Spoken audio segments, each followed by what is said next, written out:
Baseball on Fox Sports Detroit is presented by Bell Tire.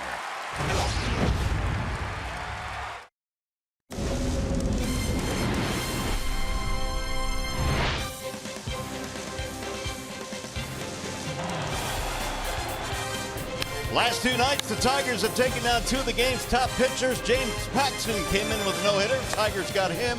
Carlos Carrasco came in with a 14-strikeout performance. Tigers got him as well. Big night for Nico Goodrum last night. The Tigers have won 3 of their last 4. It is a perfect day for baseball. Game 2, Tigers and the Indians. How you doing, everyone, and welcome to Tigers Baseball. Mario and Pemba, Rod Allen. We're certainly glad to have you with us here for Game 2 in the series. Nice win last night for the Tigers. Rod, and what more can you say about Nico Goodrum? You know, Nico Goodrum has not had a chance to play all that much this year, but every time Ron Gardenhire has given Nico an opportunity, he has really showed up, and really the last couple of days he showed up big. A couple of huge home runs against a couple of really good pitchers. That was James Paxton a couple of days ago, and then he got Carlos Carrasco last night and hit 2 homers in last night's game. 1 2-run shot and a 3-run shot. So a huge last couple of days for Nico Goodrum, filling in for Nicholas Castellanos, who had been out with that sore hand. But now Nicholas is back in right field, and Nico Goodrum will play left field tonight. Nico earns another start. He'll be out there again. The Tigers snapping an 11-game losing streak to the Tribe with their win last night. Game 2 of the series coming up. But right now we go to the Colsham Studios and say hi to John Keating. That win last night, Mario, getting them out of that long desert against the Indians felt absolutely great. Almost as great as the feel-good stories that we will present all evening long. It's a very special evening of Tigers baseball as we celebrate the people behind the players. Tigers and Indians coming up with those great stories all night long here on Fox Sports Detroit.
I tell you, the Tigers baseball is brought to you by Kroger. Visit Kroger.com for great deals, digital coupons, and more.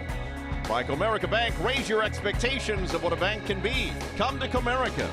And by Dodge, visit Dodge.com or your local dealer today. Gardy's Tigers against Tito's Indians. Game 2 of a 3-game set coming up.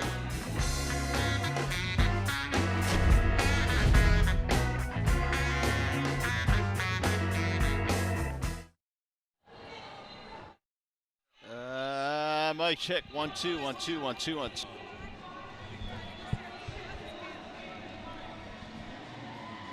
Hello, 1 2 1 2 1 2.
Up a lot in her life to come alongside me.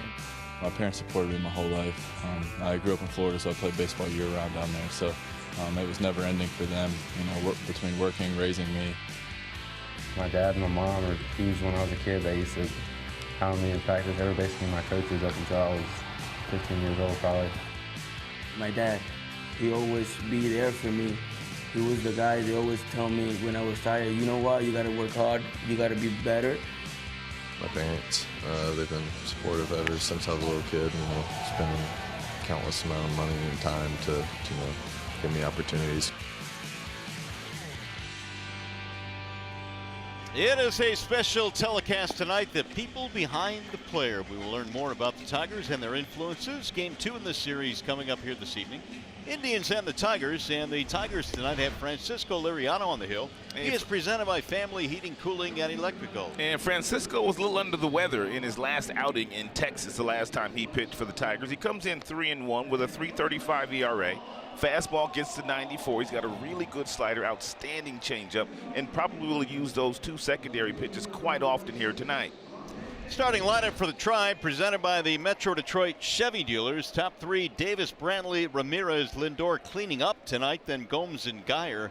Bottom 3, Kipnis, Gonzalez, and Greg Allen. So some changes for Terry Francona here this evening.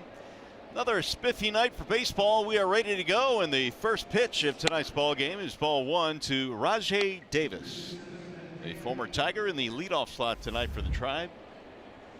Been a slow start for Rajai, 206 average. You want to keep him off the bases, though. He will run. And he'll look at ball too high. Rod mentioned that Liriano was under the weather in his last start in Texas, and really one of the things we noticed, Rod, he was behind just about every hitter that day. Yeah, from the word go. Yeah, really had trouble with his command that afternoon. There's a strike call, 2-1 on Davis. Liriano, however, despite that last start, has been extremely consistent for the Tigers. Has not allowed more than 3 earned runs in any start this year. Way outside, and the count goes 3-1. He was the Tigers pitcher of the month in the month of March and April, as you could imagine with those numbers Mario just gave you. Now the 3-1 pitch. Davis lines one to left field. That's going to drop. Base hit right in front of Goodrum. Oakland University brings you the Tigers starting defense. In the outfield, they line up this way tonight. Nico Goodrum slides from right field to left field. Nicholas Castellanos is back in the starting lineup tonight. Jacoby Jones in center. Cosma, Iglesias, Machado, John Hicks in the infield, and James McCann catching once again here tonight. Good to see Nick back out there in his familiar spot in right field, and he'll be batting third again tonight for the Tigers. If you're Liriano, you have to pay special attention to Rajai Davis. He's not bashful. He'll run against a left-hander and he'll run against right-handers. He's not afraid. Brantley looks at ball one. Well, Michael Brantley in the 2-hole these days for the Indians. They have dropped Kipnis down in their lineup, and Michael last night 1 for 5, batting a very solid .331. And really over the years, lefties have not really bothered Brantley all that much. Way outside. It'll get away from the catcher McCann. That'll advance Davis, who aggressively takes a turn but holds up. A wild pitch advancing Rajai Davis.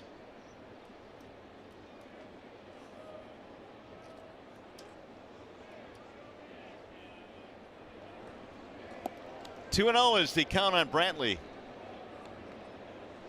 DHing tonight for Terry Francona.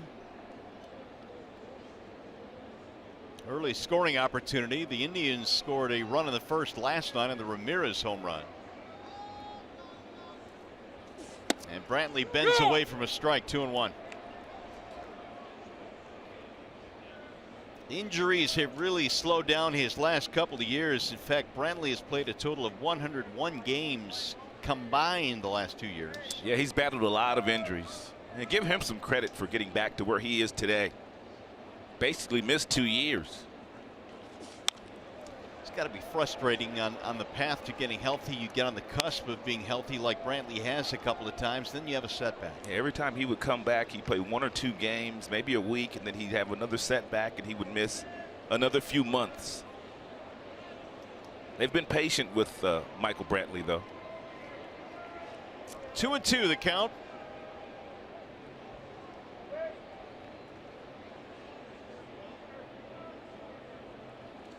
And he just missed. Ooh, Liriano wanted that one, didn't get it.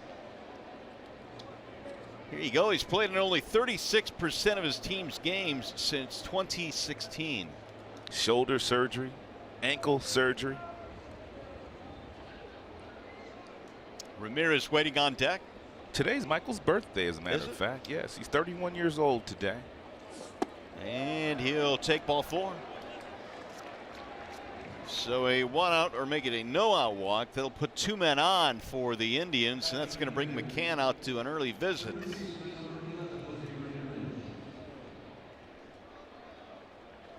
By the way, as you enjoy a Miller Lite, look forward to the whole true moments later in tonight's game. At some point in time, we might see Francisco Liriano with a spin move back toward second base. Rajai Davis in his career has stolen third base 112 times out of 126. So he will not stay at third base very long. Here is Jose Ramirez, who homered in the first inning last night. Strike one. Real good pitch there thrown by Liriano. First pitch breaking ball at 86. Landed in McCann's glove very nicely. Liriano walked 4 in his last start. Twice he's walked 4 in a game, and now 21 base on balls on the season for the lefty. Popped him up. Shallow right field for Machado, who's calling everybody off. Here is one dangerous hitter retired. One gone now for Francisco Lindor. The Indians did a whole lot of that last night. A lot of lazy fly balls off their bats last night against Mike Fiers, who was outstanding once again.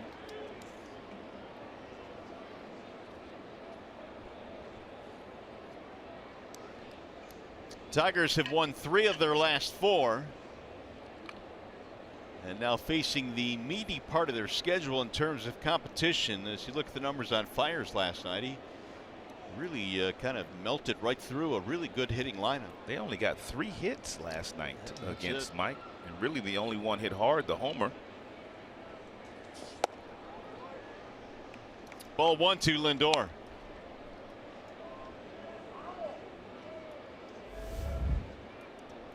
.318 this year, 12 home runs. He was 1 for 5 in the ball game last night with the late RBI.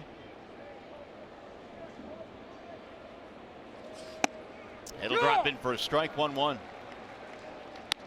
Yeah, the Tigers pitching did a lot of that to Lindor last night. He was batting left-handed the majority of the evening, and they threw a lot of fastballs upstairs, and he just couldn't lay off of it. As a matter of fact, Mike Fiers did that to a lot of the Cleveland Indians batters in last night's contest. Like Davis was scooting off the bag at second and put on the brakes. Well, James McCann probably has signaled to his middle infielders that if Rajai Davis takes off for third, more than likely you're not going to throw him out. He's pretty antsy out there. But what you can do if you're James McCann, you could probably throw Brantley out at second base if he doesn't get a good jump.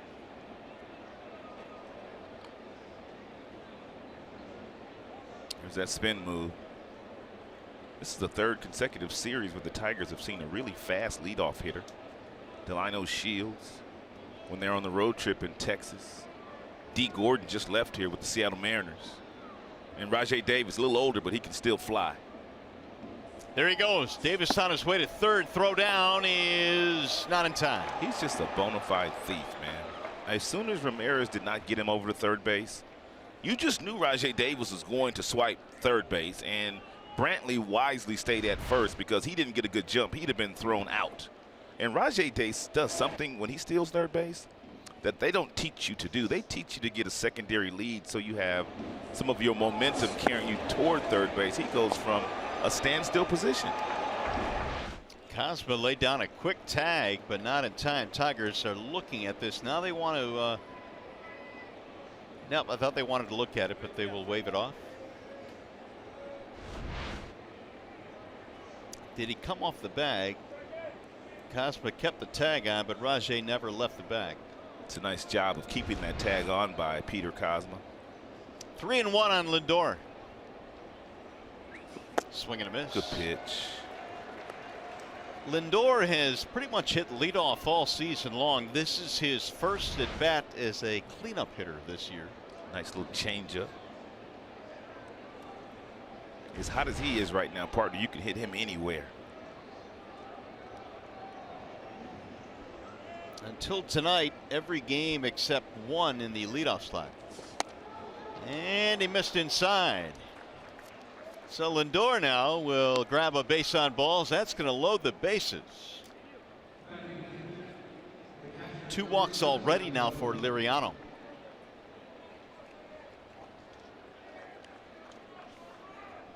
Here is Yan Gomes. Edwin Encarnacion not playing tonight. He is their usual DH. Early scoring chance for the Indians. They're loaded with 1 out.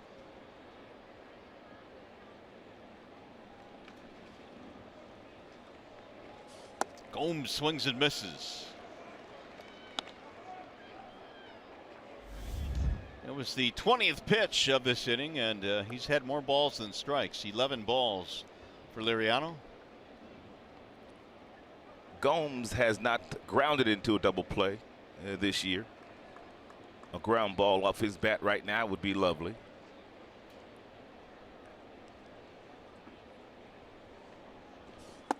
Strike called in the outer edge, 0-2. And sacrifice fly probability. You see that green line. If you get to that green line, you pretty much can go home, especially with Rajai Davis and his speed. And Rajai Davis, with as fast as he is, he may even be able to go from that red line, although they would not want you to do it. Swing and a miss up top. Gomes goes down, and on 3 pitches, big out there, 2 gone.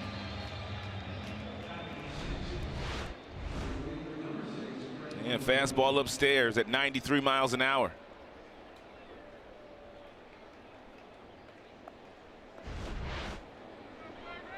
Brandon Guyer now with 2 outs. Guyer has had 157 this year. And he drives one deep in the air to left field. That ball hit way back, and that ball is gone. A grand slam for Brandon Guyer.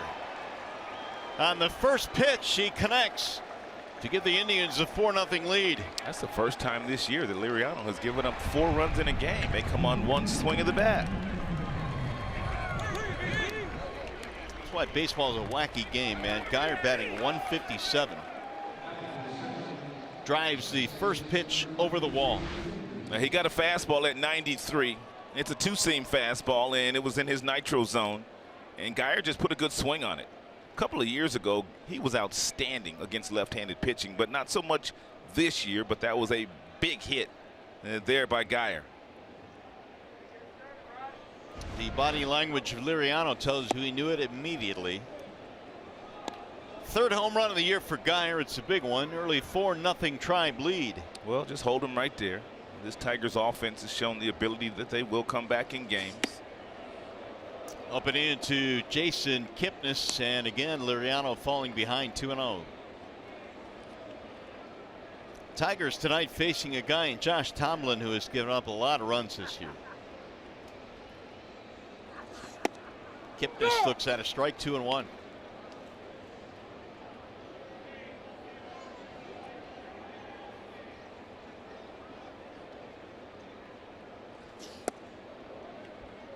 Three and 1 on Jason Kipnis.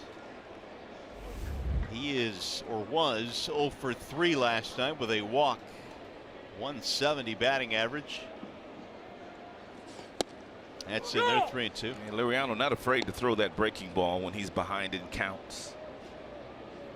And for the most part, he's able to throw it for a strike. He throws it at different speeds. Popped up. Third base side for Cosma. Now called off by Iglesias. That'll end the inning. Grand slam by Guyer gives the Indians an early lead.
slam home run. The Tigers starting lineup presented by the Southeast Michigan Ford dealers. It'll be Jones, Cosma, Castellanos. Vimart is batting cleanup. Nico, big game yesterday.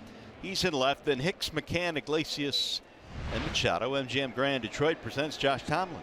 And Tomlin has not worked since May 4th, and the reason for that is his team has had some days off and rainouts, and he has simply gotten skipped for the other guys in the rotation. He's not a hard thrower. Fastball, cutter, breaking ball, changeup. Jacoby Jones elevated to the leadoff slot in this game. Mikey Matuk had batted leadoff last couple ball games. There's a pitch high, 2-0 on Jones.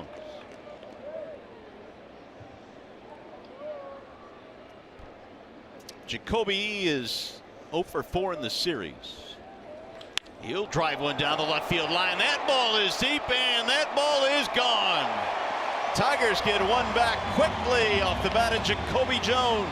Well, we had a feeling that there would be some home runs hit today against Tomlin. He's given up a league high 13 this year, and Jacoby Jones greets him with a homer in the leadoff position.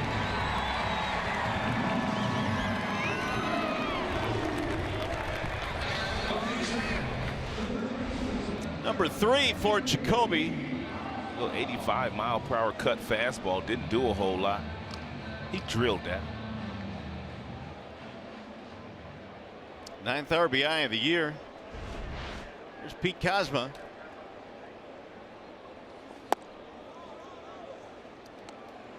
Cosma, since joining the Tigers, 5 for 15. Got 5 RBIs as well. Homered in his first Tigers at bat in Texas. I'm going to miss. Now Jacoby feeling good. He's been elevated to the leadoff slot for this one, and he provides immediate dividends.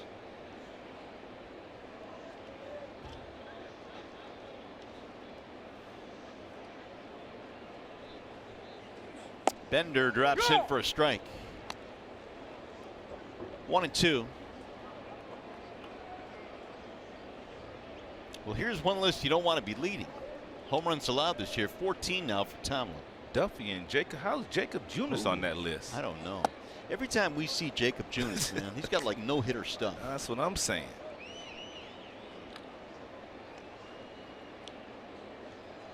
2-2 on Cosma. Another breaking ball. This one's flat foul. Tomlin has a fastball that will probably top out at about 88 miles an hour here today. Does not get much higher than that, and that's the reason why he only throws it about 36% of the time. He throws his cutter as much as he throws his four-seam fastball, and when not throwing that, he throws his curveball quite a bit, and an occasional changeup.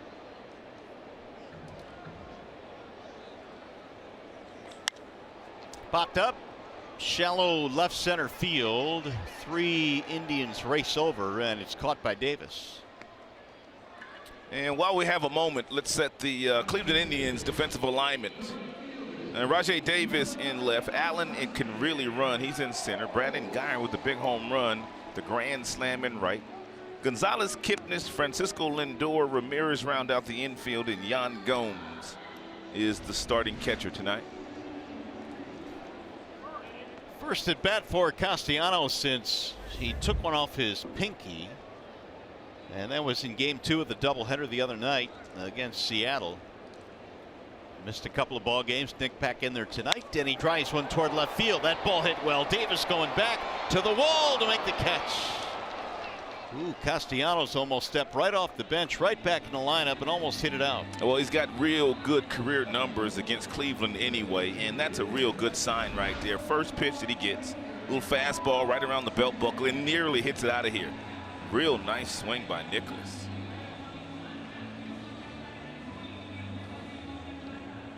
Two gone for Vimart. I think Artie said before the game today that Castellanos just kind of wait and see how he responds. That swing right there, good news. Ball 1 to Martinez. They will play the shift. .228 batting average now for Victor. Look how deep Kipnis is playing. Tried to hold up, couldn't do it.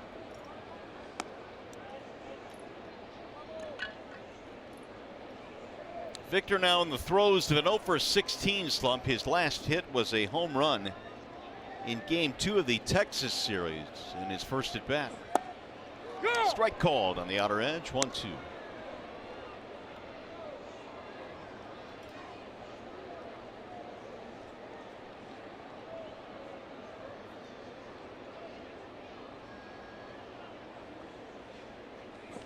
Back to monitor. 2-2.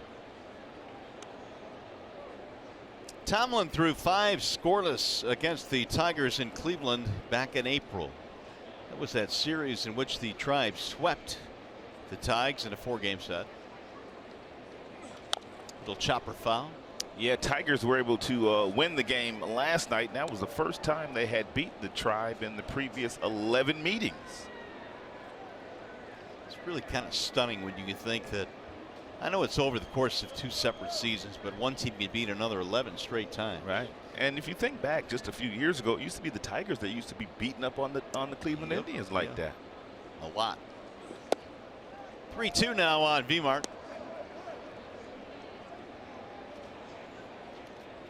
Goodrum waiting on deck. And here's where you have to stay within yourself when you're going up against a guy like Tomlin. He's not going to overpower you here. Got him on strikes. Ending the inning. Tigers get 1 back thanks to Jacoby Jones. Solo shot his 3rd of the year.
Pass, enjoy a ticket to every Tigers home game from June through September for as little as $29.99 per month.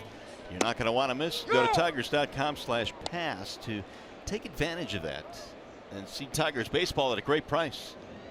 Exciting Tigers baseball. To be sure, this is a scrappy bunch. Eric Gonzalez leads it off, and then Greg Allen and Rajay Davis. Gonzalez getting the start at first base tonight. No Yonder Alonso with the lefty Liriano on the mound.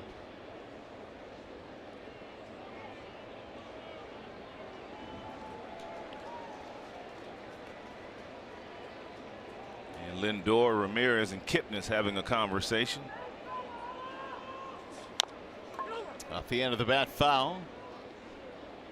Gonzalez might start to get more playing time. He's batting .357 right now, whereas Kipnis is struggling. Terry Francona said he really would like to get Kipnis going, but at the same time, this Eric Gonzalez kid, he's earning playing time.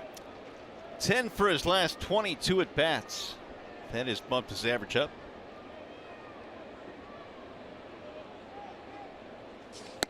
Way high, would not offer. 1-2. Liriano threw 29 first inning pitches.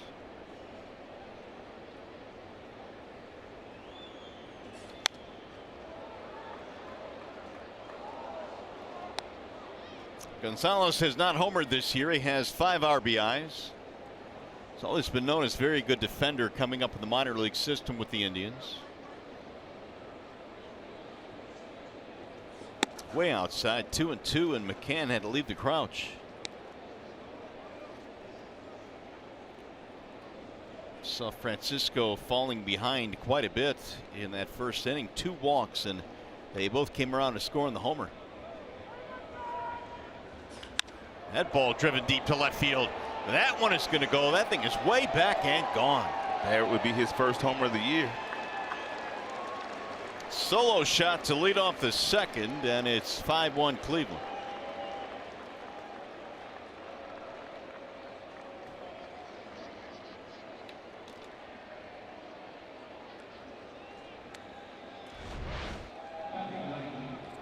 It's a 2-2 slider, and Gonzalez hit it like he knew it was coming.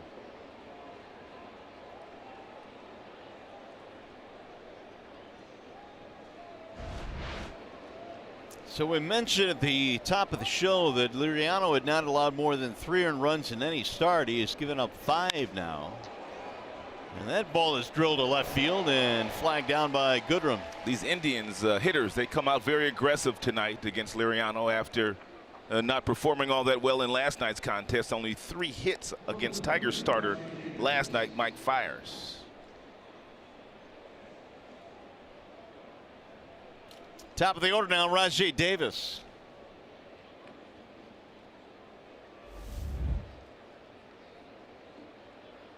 Singles, stole third base in the first inning. Showing bunt. He offered 0-1. And second tour of duty for Rajai Davis in a Tribe uniform. A couple of years ago, he played for them. And the season they went to the World Series against the Chicago Cubs. And then they really missed him last year. So they decided to re-sign him again this season.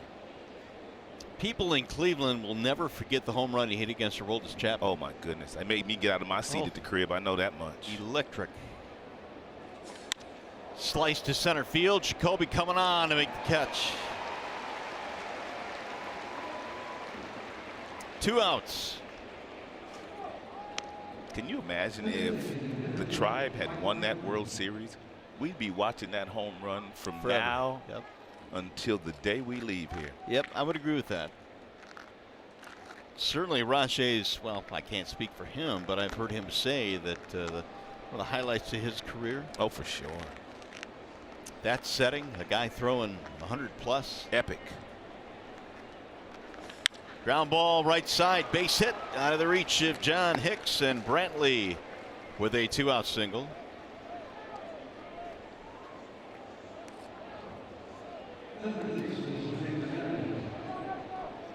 That'll bring out Ramirez, who popped up in his first at bat. It appears to me that the Indians know how good the Liriano slider has been all season long. Really in his entire career, he's always had a great slider. And the numbers speak for itself this season as well. So they're jumping on that first pitch fastball. If they get one, they're not letting it go. Here's the average versus the slider, 155. In there, a strike called, 0-1. It's the second at bat today for Ramirez. He started him off with that slider. The last time he was up as well.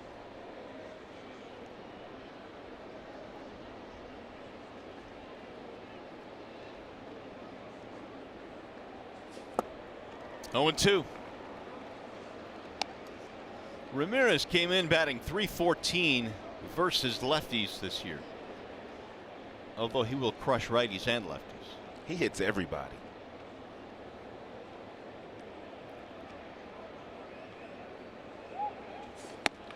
1-2. Coming into play tonight, we do not have a team in the Central over 500. Cleveland leads the way at 20-20. Tigers at 18-22, 2 games back. Up and in, 2-2.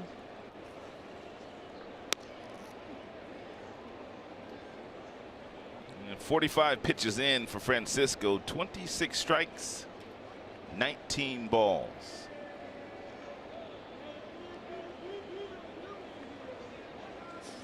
way inside, so he's gone behind now 3-2 after getting ahead of Ramirez. Lindor waiting on deck. Francisco threw 81 pitches in just 4 innings in his last start in Texas. Ground ball left side, right by Cosma into left field, and that'll move Brantley to second. 2 on, 2 out. Want to play with a pro? Well, now's your chance to play with an LPGA player. The Volvic LPGA Championship. It's Wednesday, May 23rd in Ann Arbor. If you'd like more details, and if you'd like to enter your chance to win, go to foxsportsdetroit.com. Well, here is Lindor, who walked in the first, and Liriano trying to keep this thing close right now. It's 5-1 Indians. Lindor needed his last at bat last night to extend his hitting streak to a career high 15 straight. Ball 1. This is the 16th career start for Liriano.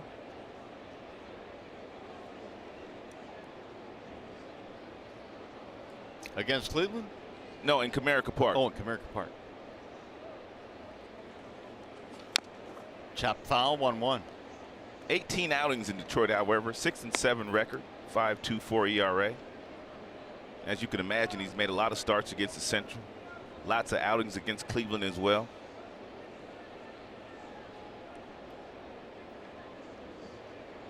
Liriano broke in with Guardian the Twins. Swing and a miss, and the count 1-2 on Lindor. Indians have added another on the homer by Gonzalez. He's been able to get to 2 strikes, but when he gets to 2 strikes, he has been running the count to 2-2 and 3-2. He hasn't been able to put them away, the Tribe hitters. Well, he's gone 2-2 now. And because of that, Rod, the pitch count now is at 51. Yeah, he's going to need some help today out of that Tiger bullpen.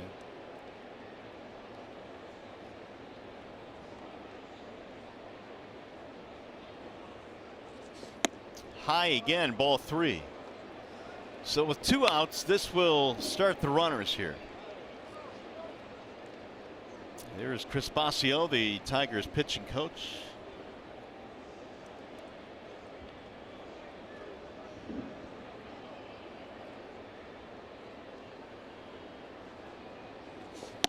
And he got him, strike 3. Liriano comes back to fan. Lindor looking. Home run by Gonzalez gives the Tribe 1 more. But coming up, look who's leading off. Man of the hour last night. Nico had 2 bombs.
Tires and Auto Service. Everybody needs a Bell Tire guy. And by Chevrolet, the most awarded and fastest growing brand the last 4 years overall. Alex Wilson being featured over our billboards there. Of course, this is the People Behind the Player telecast tonight. And we're talking about and featuring those that have had an impact on the Tigers, that have helped them get to where they are. Alex Wilson, his wife Kristen. His wife Kristen joined John Keating today on the John Keating Show. Making a lot of television stars here the last couple days. We had Mary Jones on, Jacoby's mother, on Mother's Day. Yeah. Nico, 257, getting a start in left field tonight. Big swing, 1-2. And nice pitch there by Tomlin. Took a little bit off.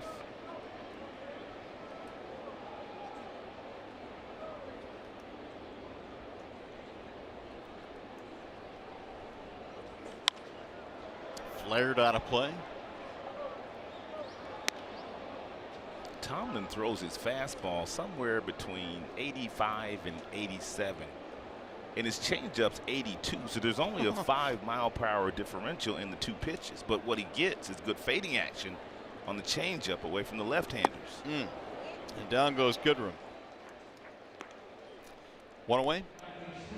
Time now for the Bernstein advantage as John Hicks strolls in. He talks about how Kyle Seager in their Seattle days helped him with his swing. My transformation as a hitter, I'm going to give a lot of that to Kyle Seager from when I got called up in Seattle. He helped me out a lot. We talked hitting. I mean, I was going out there and going 0 for 4 with a few punch outs, and he kind of helped me find myself again at the plate. Well, Kyle Seager has put together and carved a really good big league career to this point. And John Hicks, I think when Hicks started with Seattle, he got called up and he didn't have a hit for a while. Well, sometimes it's tough to break in as well when you get called up. Bouncing ball foul. And Kyle Seager comes from a baseball family. I'm sure he has a wealth of knowledge. He's had a lot of success in the big leagues already in Seattle. Speaking of Seattle, did you hear the news on Robinson Cano today? Sure did. Distressing. 80-game suspension. Man, oh man. Cano, of course, going to have surgery, or had surgery, one of the two, I'm not sure, on his broken hand that he suffered here. Yeah, he had a rough last week. couple days. Hicks, by the way, when he was with Seattle, his first call-up was 2 for 32, and then Seager got a hold of him and straightened him out. The 0-2. Foul back.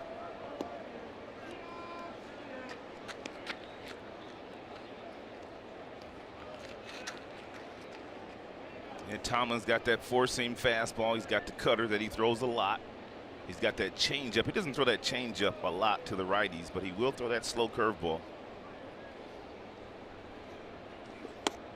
Off the plate, 1-2. Oh, he reached back to get a little bit extra there. That one was 90. Whoa. He hasn't pitched since May 4th, so he's probably a little stronger out there than he normally is. Got him, strike 3. Hicks is caught looking. There are 2 gone. Well, when Seattle was in town, we talked to Kyle Seager about his relationship with John Hicks. I think the best thing I could have done for him was his debut. He actually had a debut at third base, believe it or not. So he broke in as a third baseman. So I think I got in a little trouble from McClendon for it, but the first ball was hit to him was actually a pop-up that I was playing shortstop and probably should have caught, but I figured this is a good way to introduce yourself to the big leagues. And he made the play, and everything was good from there. And the Tigers are certainly glad they acquired Hicks, because he has really kind of formulated a pretty good niche here in Detroit now as a backup catcher, backup first baseman. Yeah, Lloyd was his manager in Seattle when he was there. Legendary Lloyd. McCann batting with 2 outs. Tomlin has struck out 3 straight Tigers now. That's fouled off, 1-1.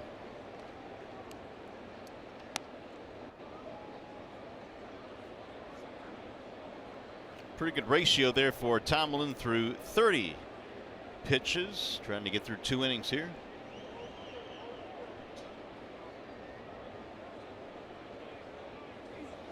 He spins one up there, but missing low, 2-1. Tomlin not known as a strikeout guy.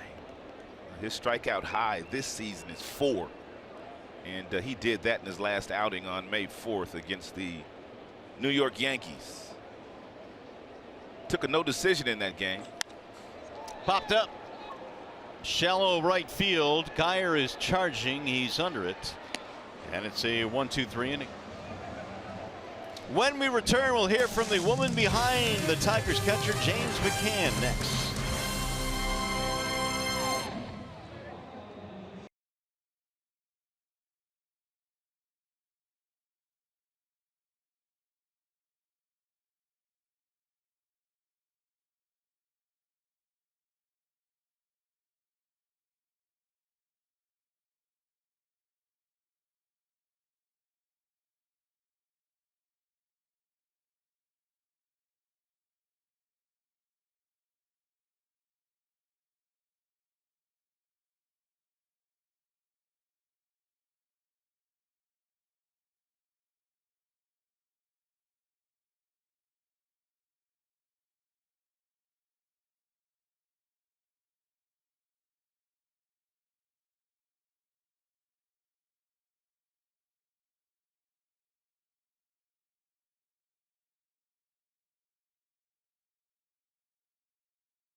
During this Dodge game break. However, we have time to speak with Jessica McCann. She's alongside her mom and the twins, Christian and Kane.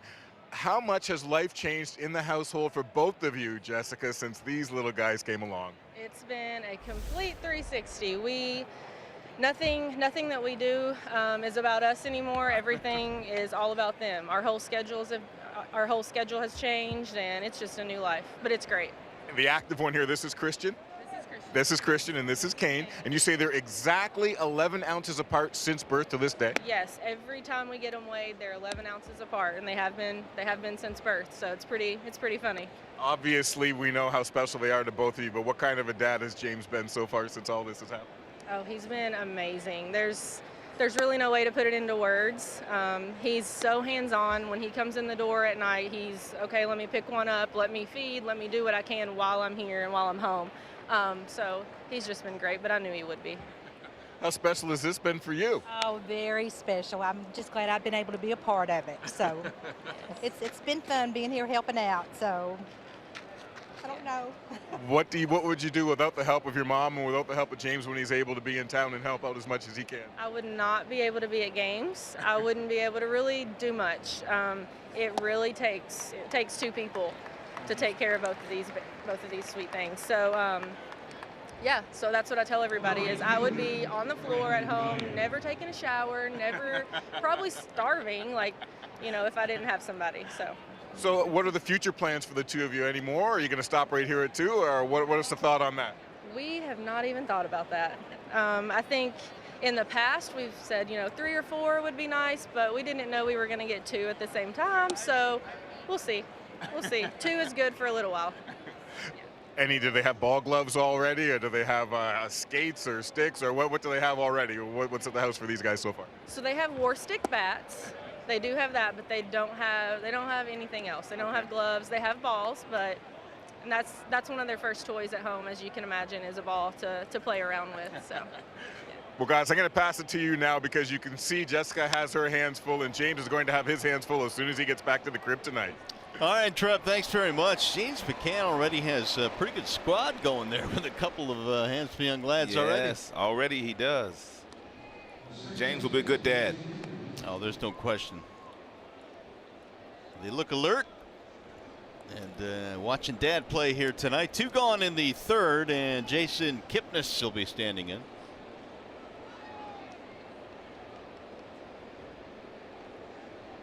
Kipnis popped up in the first inning. Swing and a miss, 0-1. Liriano trying to straighten the inning out here with the third inning hopefully going to be a quick inning because he had 53 pitches in his first 2 frames. And he is missed outside now. 1 ball and 1 strike. Indians lead 5-1. Liriano a strikeout of Gomes and a fly ball from Geyer.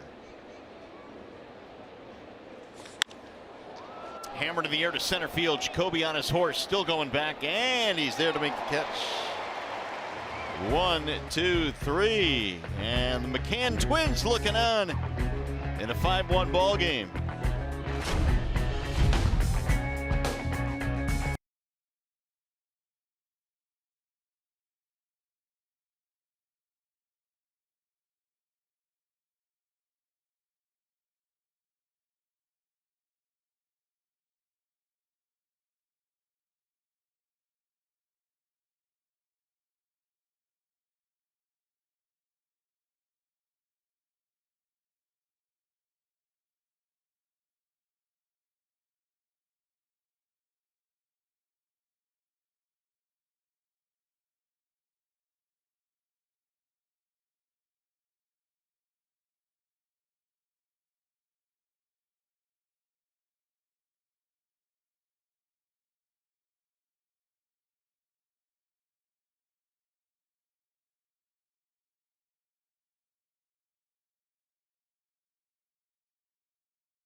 Serve all military families.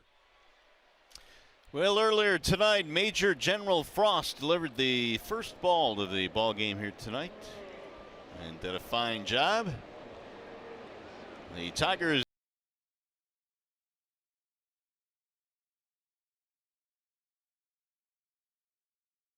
Tomlin back to work, throw strike 1. Iggy 2 out of 3 in the ball game last night. 243 batting average.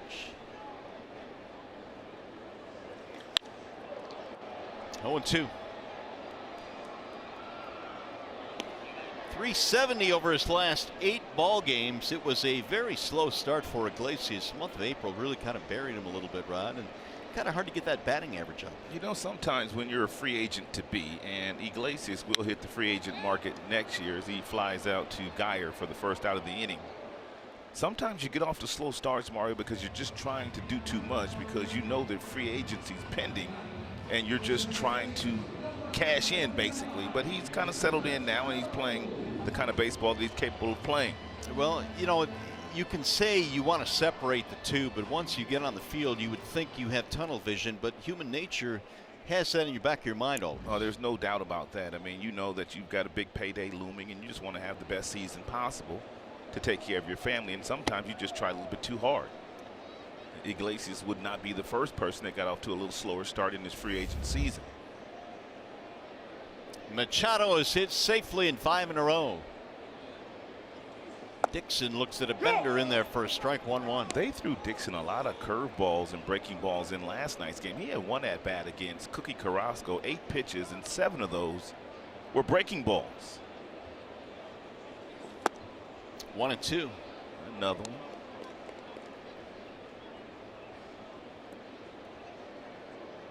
Dixon had a single and 4 at bats in last night's game. Tomlin working quickly. Grounder kicked off by Tomlin. That's going to be an infield hit. A little bit of a break there for Machado. It was a break because had it not been kicked, that play probably would have been made by the second baseman, Kipnis. Why does stick your glove down? That would seem to make sense. Dixon smelling that knot. You don't really care how hard they're hit, where they go, who they carry them off. If it's a base hit, you know it, buddy. It looked like a line drive in the box score the next day. You will take it. Jones, nothing cheap about his first at bat as he drives this one to center field. It's going to be swallowed up though by the deep center field. And now Machado is going to be doubled up. He just never stopped running. Well, he thought that there was already 2 outs. So the Tigers doubled up to end the third. Tigers baseball tonight presented by Bell Tire.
With me through middle school baseball, high school baseball, back when I was a little chubby kid, and she stuck with me somehow. And I was with my parents for, going through the whole Little League phase, T-ball, the tournaments, the long night practices, the waking up early to drive to tournaments, and I wouldn't be there without those 3 people.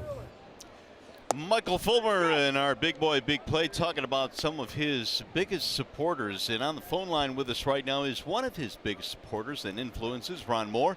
Michael Fulmer's high school coach from 2008 to 2011. And Coach, thanks for joining us. We definitely appreciate it. I guess start by talking about your relationship with Michael Fulmer as it has progressed over the years.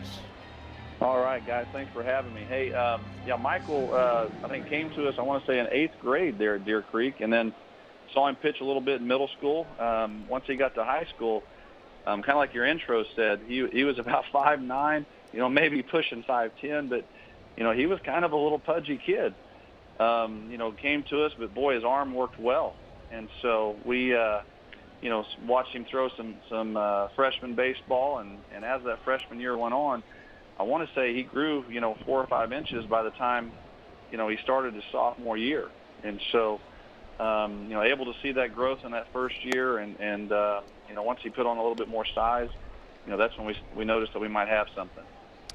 Hey, Coach, that's when you guys might have thought that Michael was a professional prospect at that time? The first time that we knew that he was really special, was probably, going into his junior year, him and a few of our other players, we show up for our first scrimmage, and there's 40 scouts there. And I think half of them were cross-checkers.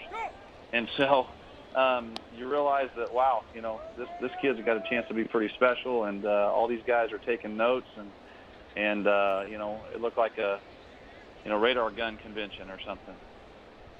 Well, Coach, after his family and his wife and all of his family, Michael talks about how you are the one person that really helped him out and had the biggest influence on him. Now, what does that mean to you when a kid expresses how much you as a coach meant to him? Well, Mike's a special kid. I mean, he, when a guy like that just, calls you up after he leaves, no matter if he's playing professional baseball, married with, kids and having a great, life with his family or whatever, when they call back and just say thank you, that may be one of the biggest blessings that we have as high school educators and teachers and coaches. Those phone calls mean the world to us, and just to stay in touch with guys like Mike, that's a special moment for all of us. Rajay Davis loops one into center field. That'll be a 2-out single for Davis. Hey, Coach, how often do you get a chance to catch up with Michael and his wife these days? Well, a few years ago, I made a move down south to a different location, a different high school, and so I don't get to see him as much as I would like to in the off season. We talk quite a bit. We text quite a bit, usually every week. And, whenever we get a chance, I'm originally from the Oklahoma City area, and so he's still living in that area. So during the holidays, I'll try to get back and see him during that time. Last year, he actually came down to my school down here just off of Lake Texoma, and, visited with some of our players and kind of backed up, some of the coaching tips that we've been giving the guys. And so that's probably the extent of it. 2 outs here with a runner aboard. We're chatting with Ron Moore, who is Michael Fulmer's high school coach back in Oklahoma.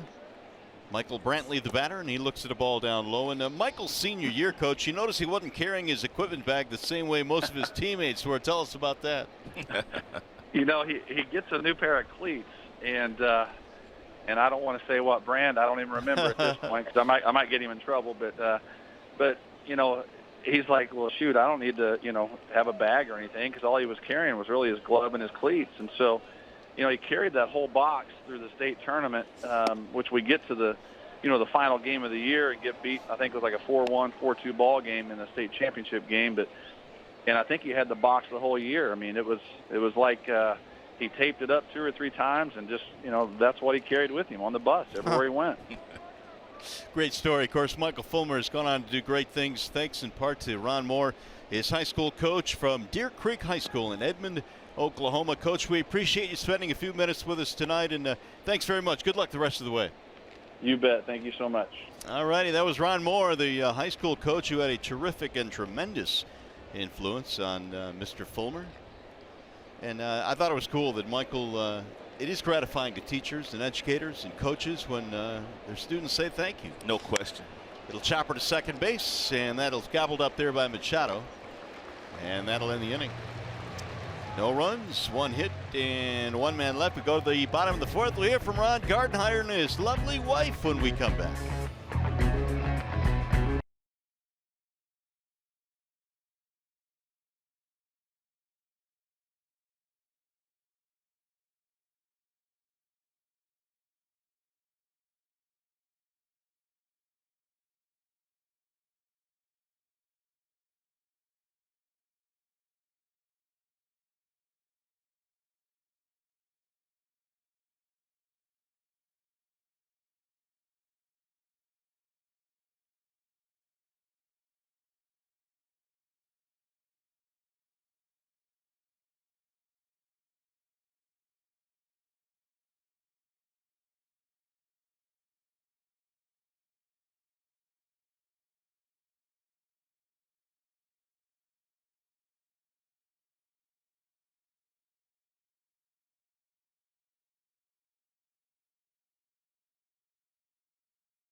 she loves baseball, which you kind of have to have. And when we first met, one of the nights she told me, "You really stunk tonight." And I was like, "I think I love you." You know, I mean, most of the girls you went out with always kind of said, "Oh, you were good, don't worry about it." But she basically told me I stunk, and I knew that I loved her after that. DT Energy's known your own power, and I guess the power of honesty. Yeah. You stink. Oh, I love you. Well, it led to the power of love, apparently, for Ron Gardenhire, who's always talking about the influence that his wife Carol has had. And moms, boy, I tell you what, man, they are so important to keeping the family going in a baseball family. There's no doubt about that. Here is Nicholas Castellanos with one out. Tigers down 5-1. This is our people behind the player telecast tonight as we talk about a lot of the influences on your Detroit Tigers. Nick hit a ball deep to left field his first time up. Looked like it might go, but it fell right at the warning track for an out. Yeah, nearly hit his 4th home run of the season. It's good to see him back in the Tigers lineup. Tomlin missing outside, 1-1. Tomlin surrendered the leadoff homer to Jacoby Jones in the first, but nothing after that.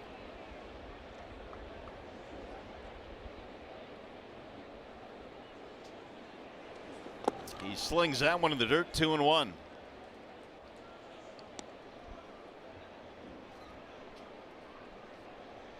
Nick this year with 14 multi-hit games. Critical part of the Tigers offense. Returning to the lineup tonight. Tigers still without Miggy and Leonis Martin and Candelario. Inside, 3-1. Yeah, Tigers just trying to keep their heads above water until they get some of their players back.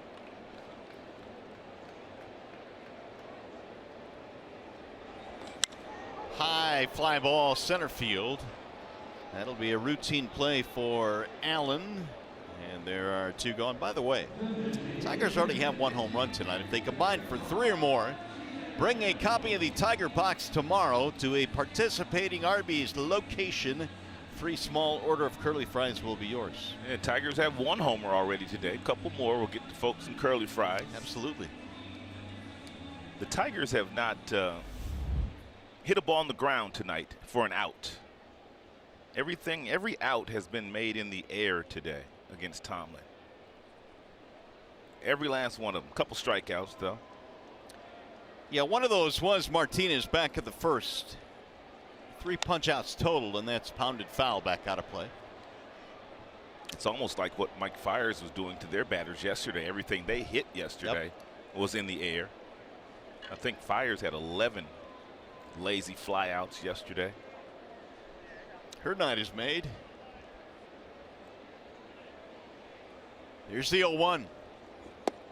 Off the plate, 1-1 on Vmart. 0 for 4 in the series for Martinez.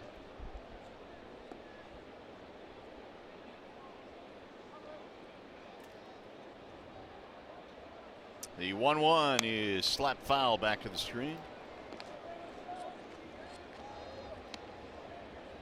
And Victor was fortunate enough last year to get his 2,000th hit in Cleveland. So he got a real nice standing ovation from the fans in Cleveland, where he started his major league career.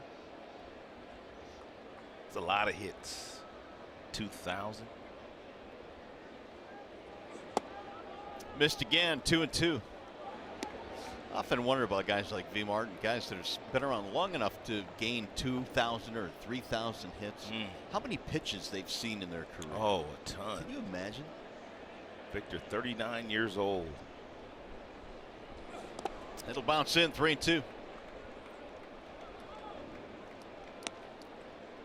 It's been a tremendous career for V-Mart.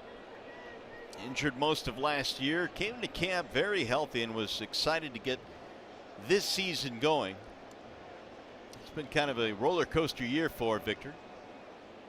3-2 is on the ground to the second baseman, Kipnis on the grass.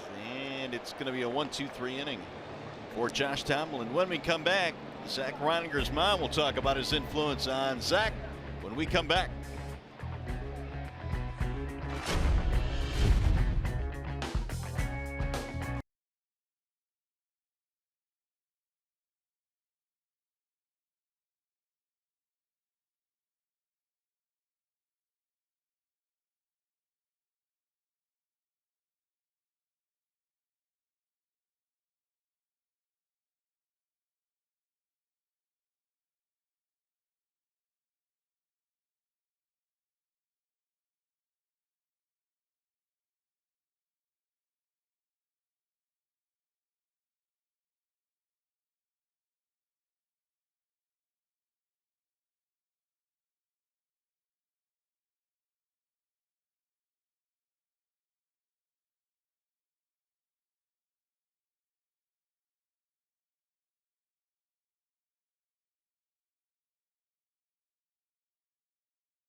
You know, she travels as much as she can to come see me. She was in Toledo. She came up here to Detroit. Went to Dallas. Now she's back up here for Mother's Day and stuff like that. So she's always been there behind our backs. Me, my brother, my sister. You know, whenever we need her, she's always there. There's no ends to what a mother will do to spend time with her son. And Darcy, you've made the trip from Texas. You've been up and down I-75 between here and Toledo. How much fun is it to follow Zach as he makes his big league dream come true? It's been wonderful. I couldn't ask for a better journey to be on than to be following him around. Well, the one thing you notice about Zach immediately is that flow of hair. Is that something he's always had? Do you ever say, hey, kid, cut your hair? You know what? He's very proud of his hair. He was offered $2,500 from his teammates to shave it, and he turned it down. Really? He loves his hair. So, yeah. That's always been the case? Yes. Yeah? Yeah. What other secrets can you let us in about his youth? Well, he grew up being a Texas Longhorns fan because his brother played for Texas. And so In baseball as well? He did, yes.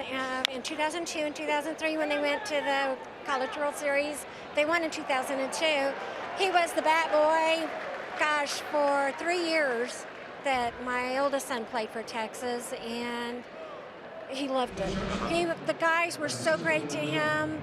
They always played catch with him, so he had some really good role models there, and Augie was awesome to him. So. You know, I remember in Chicago when he made his big league debut and the whole family was there. That was quite a time. But when did you know he was special? When did you know he might have a chance to be a big league player?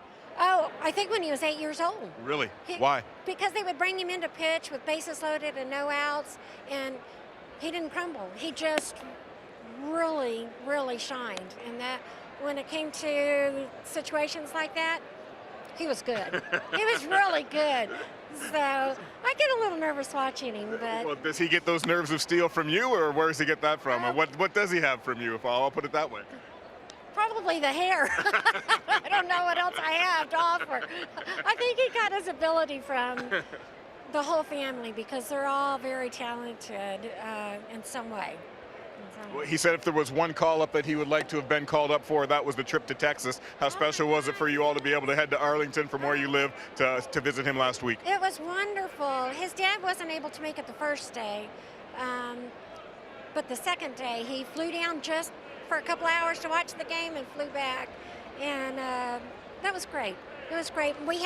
He had several people come to his game to watch him, and I think that was pretty special for him. Well, stories like that never get old. Enjoy the rest of your stay with Zach, and we appreciate your time tonight, Darcy. Thank you so much. Have a great day. Mario?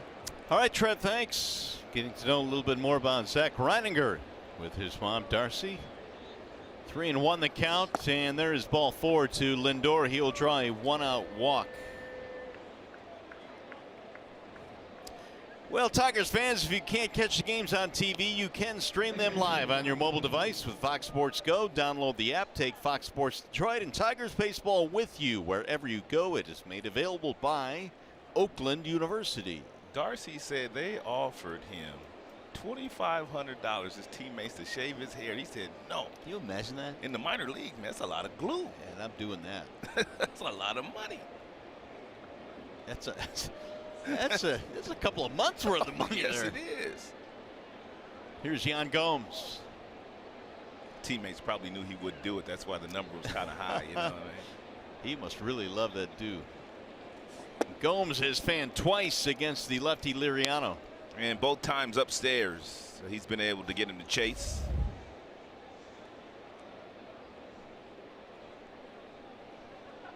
(5-1) Indians have the lead. They've hit 2 homers tonight. Geyer a grand slam and Gonzalez a solo shot.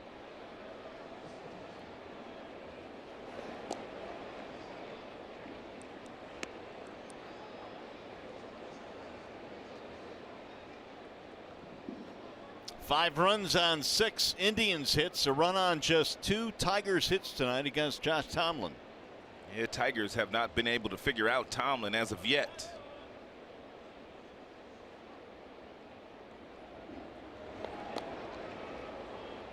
Lindor this year 5 steals in 7 attempts.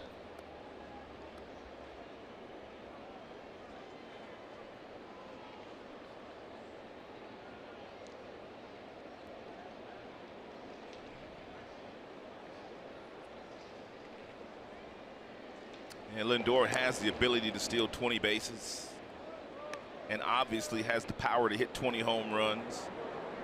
Could be a 20-20 guy this year, maybe even 30-30. Hey, right on cue, Zach Reiniger warming up.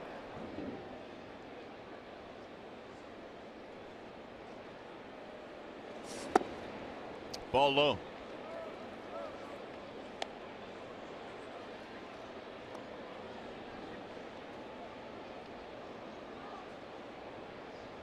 Lindor in the minor leagues 3 times over 20 stolen bases, as many as 27. Been double digits every year in the major leagues. In there, a strike call, 2-1 now on Gomes. And 30-30 used to be the big thing to get to in baseball. You don't hear about many guys stealing 30 bases anymore. A lot of guys hitting 30 homers, but not 30 bases to go along with the 30 homers. It used to be a big deal.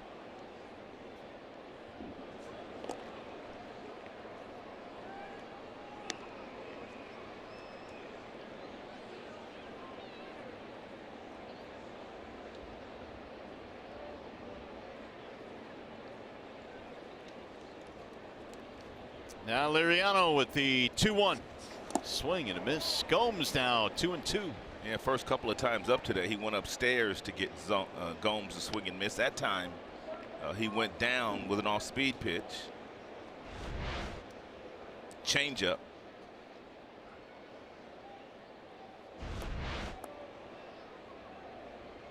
Right now, Ender Inciarte of the Atlanta Braves leads all of baseball with 17 steals. And D. Gordon, who just left town, has 15 to lead the American League. Way high, 3-2, and it's just been that kind of night for Francisco. Yeah, command just hasn't been there. He's up to 90 total pitches. 50 strikes, 40 balls.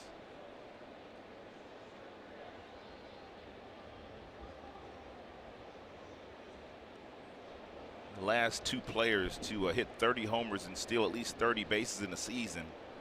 In 2012, Ryan Braun and Mike Trout both did it.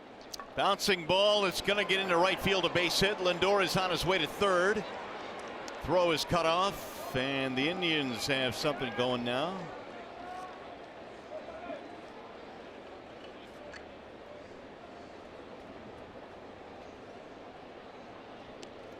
Single by Gomes. That's going to bring Gardenhire out. First and third, and 91 pitches for Liriano, and he will give up the baseball. So Francisco departs. Tigers go to the bullpen. We'll be back.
Struggling in the contest today. Bases loaded. He ambushed Liriano on the first pitch. Fastball 93 miles an hour.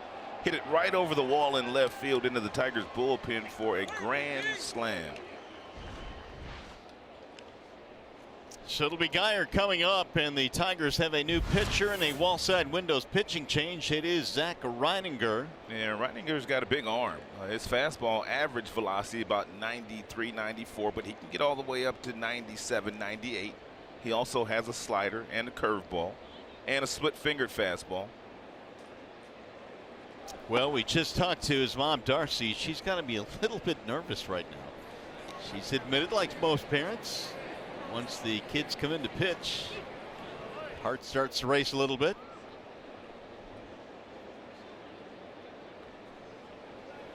She was a little bit more relaxed when she was doing that interview with Trevor. You would think that would make you nervous. No, she was much more relaxed doing that.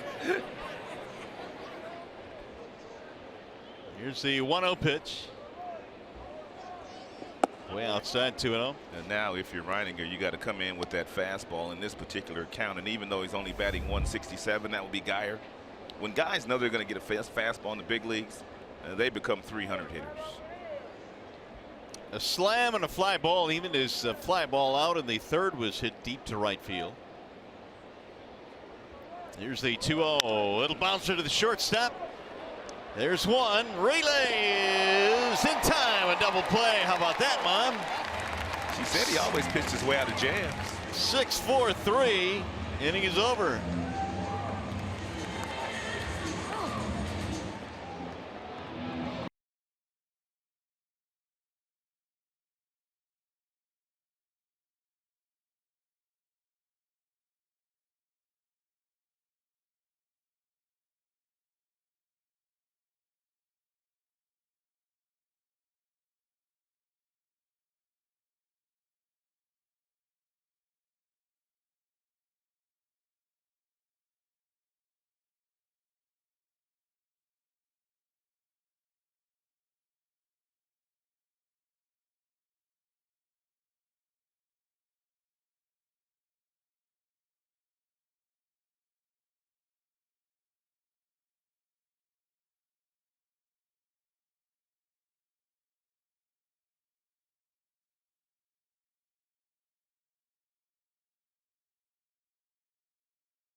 Comerica Bank, raise your expectations of what a bank can be. Come to Comerica. Your Metro Detroit Chevy dealers. Visit ChevyDetroit.com. See why Chevy drives the Motor City. And by Wallside Windows, we can do that. We are the factory. Our people behind the player telecast tonight, Rod Gardenhire, his wife Carol, and family. Nothing like family, man.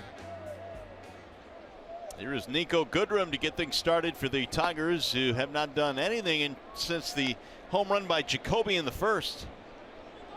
Maybe Nico will get it going. He struck out in the second, 0 for 1. Swing and a miss, and the count now 1-1 on Goodrum.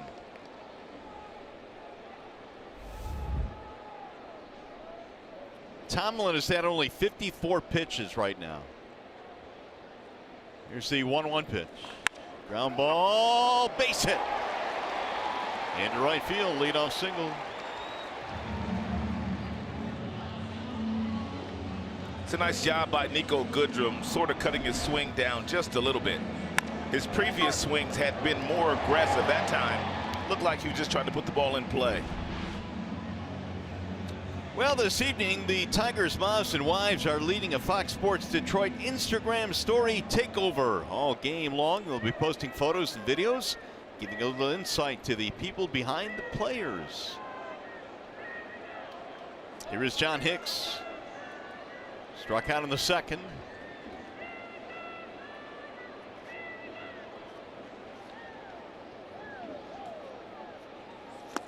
That'll get through the catcher, advance the runner. Goodrum all the way to second. That doesn't happen very often with Jan Gomes behind the plate. He was anticipating the breaking ball because he spread out a little wider with his legs, but just got down a little bit too late, and that ball scooted right through the 5-hole.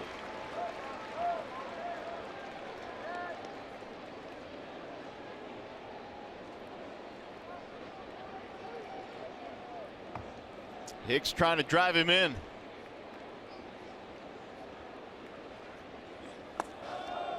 Gomes went down to get that one, 2-0.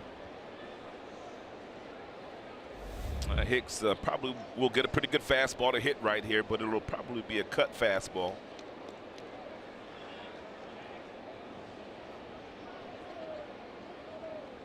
Tomlin a 1-2-3 second, 1-2-3 fourth inning.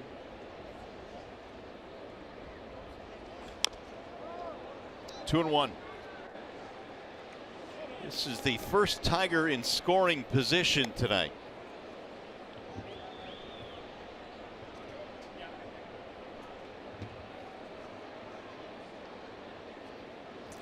Zach Reiniger came out of the bullpen, got a big double play to keep it a 4-run game. The Tigers now have turned 46 double plays, which is tied for first in the AL with the Angels.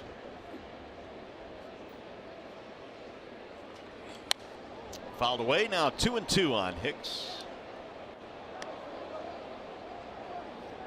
And John has had a couple of pretty good pitches to hit. The 2-0 pitch was a good pitch to hit. The 2-1 pitch also a pretty good pitch to hit. Looked like Hicks was trying to pull that ball against a guy like Tomlin that basically stays away from you. You got to think more of the middle. You got to think more the opposite way. He's not going inside that often with fastballs.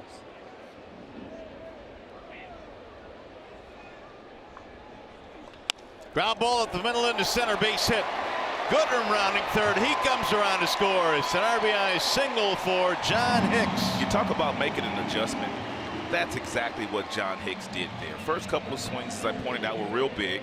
The front shoulder was flying off. So now he gets 2 strikes and he really shortens up his swing and just takes that little breaking ball that's down at the bottom of the strike zone and hits it right back where it comes from at 75 miles an hour. Nice job by John. He and both Nico Goodrum had good at-bats.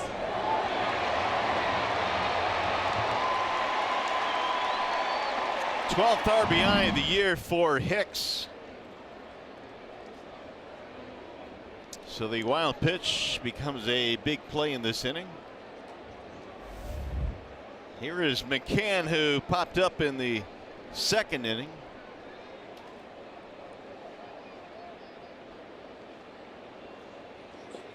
In there, strike one on James. Yeah, you'd like to see the Tigers put together a nice little rally here and knock Tomlin out of this game and get into that Tribe bullpen.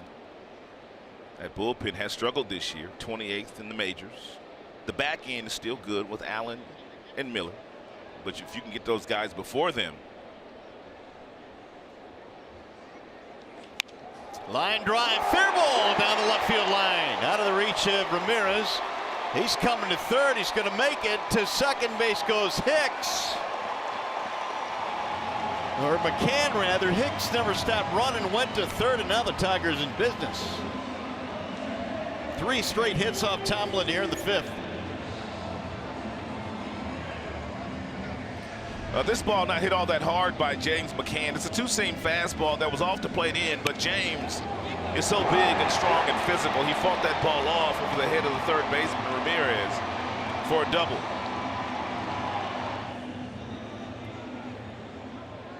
Just over the glove of Jose.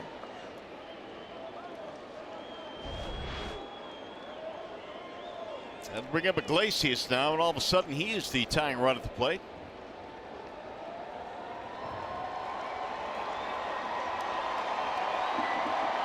Iggy flying to right field is only time up 0 for 1.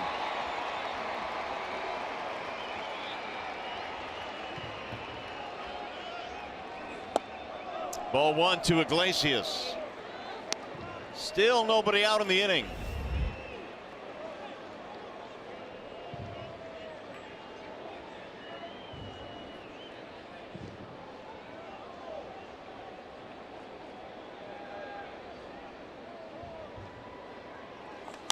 Ground ball to short. That'll get Hicks home, and Iglesias is out at first base, RBI. Tigers put up 2 here in the 5th. Hey, groups of 100 or more can enjoy Tigers baseball from the all-new rooftop deck for as little as $44 per person. Groups can experience a panoramic view of Comerica Park from a private rooftop deck with a catered picnic, including hamburgers, hot dogs, baked beans, and more. 471 ball for more info. 100 people or more, huh? Yeah, good group. That's a party. Here's Machado. Gomes again goes down to block it. Last couple of days, the Tigers, bottom of the order, those guys have been getting it done. 7, 8, 9. Getting it done once again here tonight.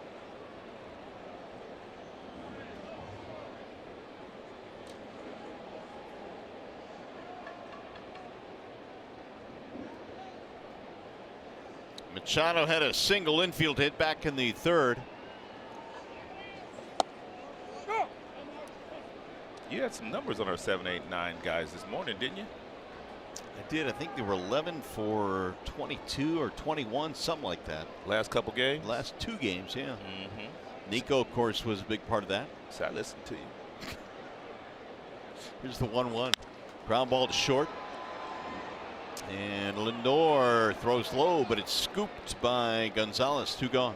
Lindor surprisingly has made 8 errors this year already, after only committing 10 last season. He's already won a Gold Glove. As a matter of fact, he won a Platinum Glove a couple of years ago as well. But just like hitting, I mean, sometimes fielders can go into slumps too. Even a great fielder like Francisco Lindor.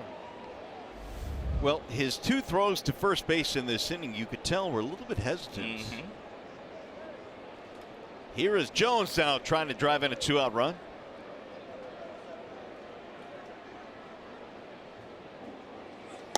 Strike 1 on the outer edge, and Jacoby has a stare now for the home plate umpire. And Dave Clark will not stop James McCann on a base hit. The data that he has on the outfielder's arms tells him that he can run on these guys.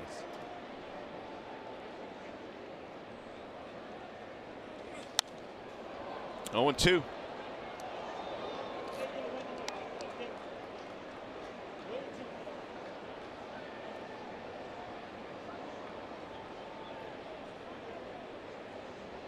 Tigers with 3 hits in the inning. They've come battling back. It's a 5-3 ball game.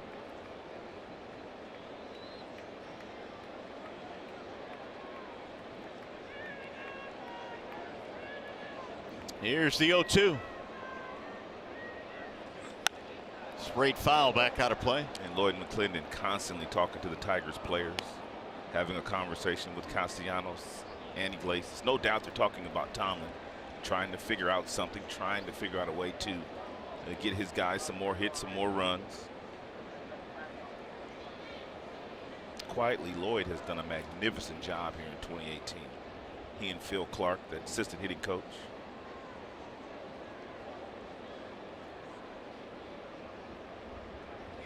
Swing and a miss right through the breaking ball, down to a knee to end the inning. Couple of runs back for the Tigers, though. When we come back, a mom to many will be our feature on the people behind the player.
do anything different. I don't treat them like I would any other, except speak a little differently. You know, you choose my words different so they know what I'm saying.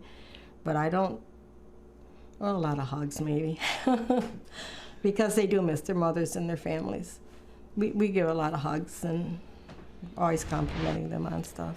Bernard's Big Money Encounter. Sharon has been hosting players since 1997 for the Whitecaps. She has hosted the likes of Avi Garcia, Hernan Perez, Eugenio Suarez, and current Tigers Dixon Machado and Joe Jimenez. And it's always nice to have a friendly face, you know, especially for kids. A lot of the Latin players don't have their family around them. Yeah, a lot of those kids are very young at that level as well. They're not adults, and it's just wonderful that you would have someone that would take that time and allow people into their homes. And not only that, Mario, you feed the kids and you just make sure they learn about life in the United States. Right. Yeah, it serves a huge purpose in the minor leagues to have a lot of the youngsters being taken in, host families, host moms. You know where else it helps them? Because a lot of those guys don't make a lot of money. It just really helps them to just kind of get acclimated without worrying about money. And a lot of the guys, even the younger players, when they come from Latin America, they're still sending money back to their parents, who are kind of struggling back at home. Well, Machado was signed at the age of 16. There's a strike called on Kipnis, 3-1.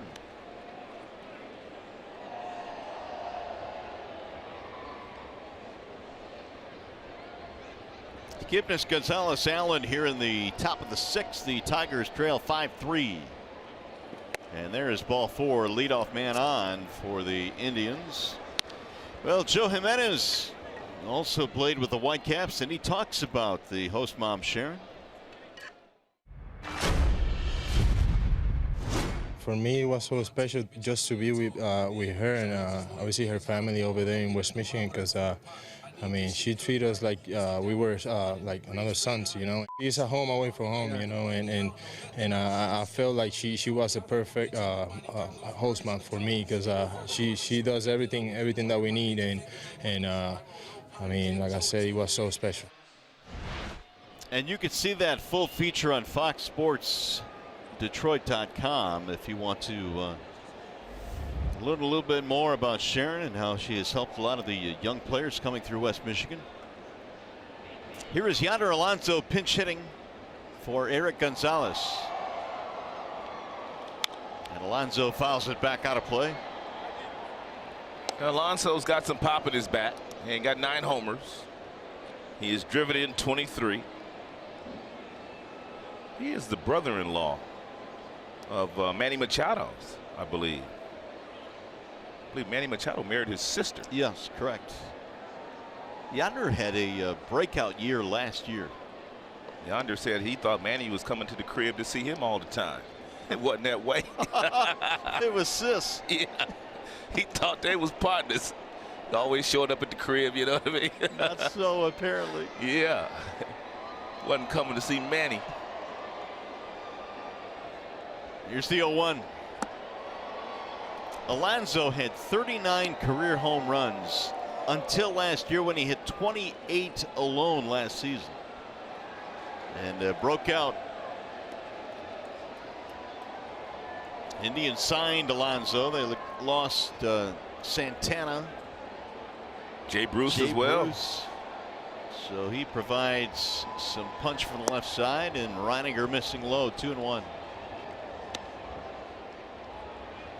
You know, you look at this Indians team, and yes, they are still very talented. Yes, they have the core players still intact, but you know, Santana was big for them over the years. Jay Bruce was huge down the stretch.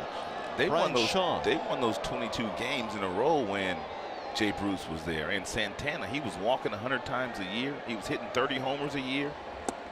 He was a good teammate. They missed those guys. There's no question about that. What a spectacular night here at the ballpark this evening. One of the nicest evenings we've had this season.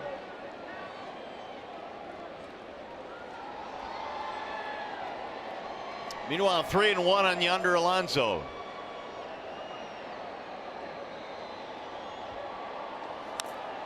Three, 2.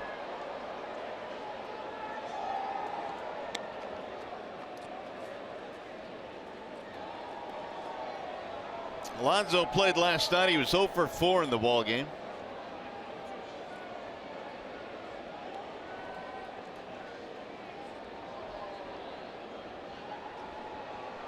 Alonso earlier this year hit a grand slam against James Paxton at the start of the season.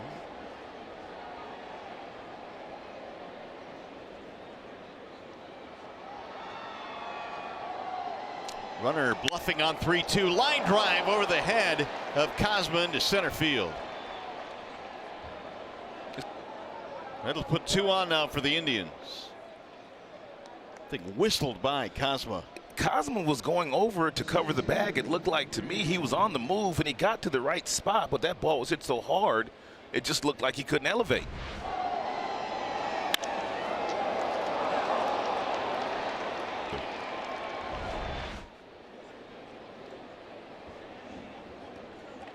So the Indians now have 2 on, nobody out. Take a look at Cosma here. Going over to the bag, and then all of a sudden that ball's there. It tipped right off the glove. Yeah. He was headed to the right spot.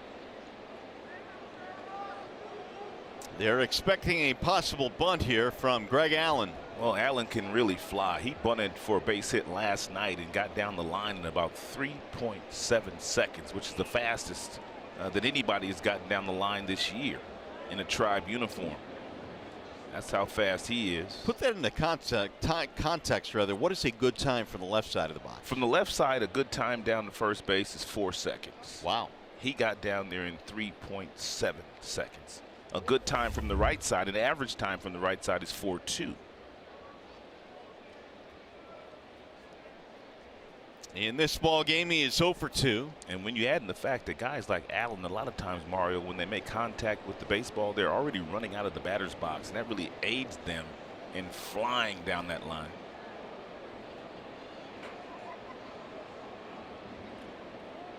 Showing bunt, he'll drop it down. Reininger's going to go to third. Got him there. Good job.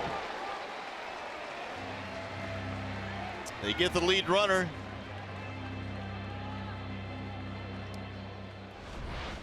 In pitcher's fielding practice, a poor bunt by Allen, but a nice job by Reininger, jumping off the mound, fielding that ball, and then taking his time and giving Cosma a nice throw.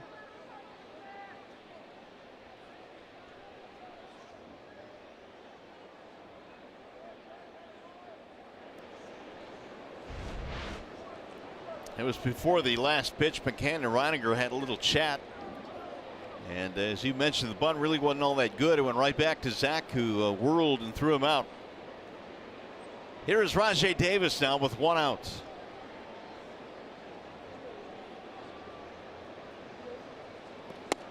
Strike 1. Yeah, nice little bender there by Zach to get strike 1. Davis said a good night. 2 for 3, stolen base. And a run scored.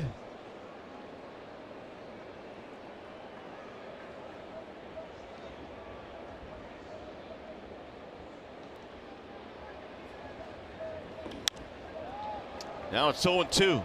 Reininger's got a live arm, man. Real loose arm. 95 miles an hour.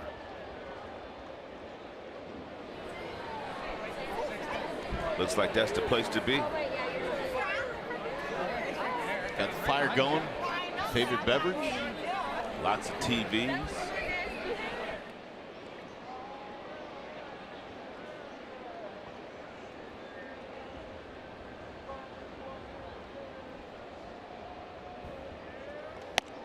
Ball outside, 1-2 on Davis. Reininger last year pitched at 3 levels before making his major league debut in August. 8th round pick back in 2013 out of Hill College in Texas. Zach, one of the guys that has had Tommy John in 2015, missed most of 2016. Low, ball 2.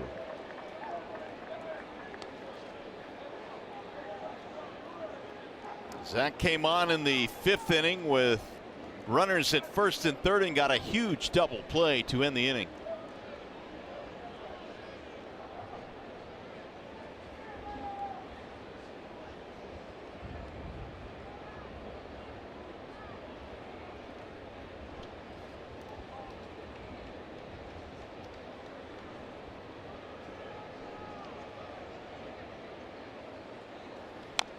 Rolled foul as Davis stays alive. Tigers wrapping up this series tomorrow against the Indians. Then it's out west to Seattle. A weird trip. Usually when you go to Seattle, you've got another West Coast team to pair it up with. Right. This time it's going to be Seattle, Minnesota. Getting some miles in this time. For sure. 2-2 on Rajai Davis.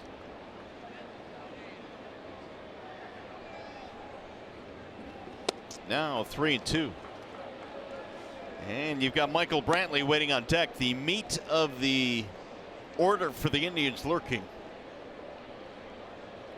And you don't want to face Brantley with the bases loaded. Really, you don't want to face Brantley at all. He is hitting about 370 against right-handed pitching this year, which is real good.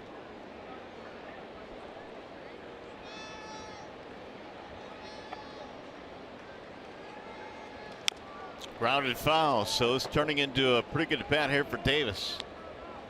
Battling against Zach Reininger.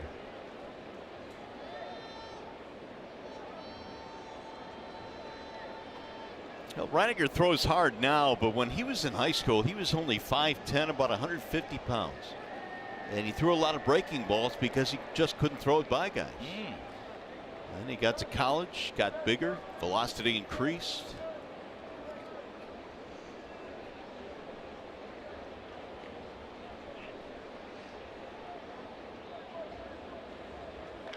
Ground ball, fair ball inside the bag at third. It's going to go to the corner.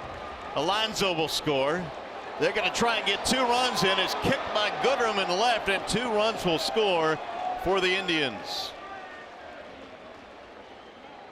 Rajai Davis is aboard with his 3rd hit of the game. It's now 7-3 Tribe.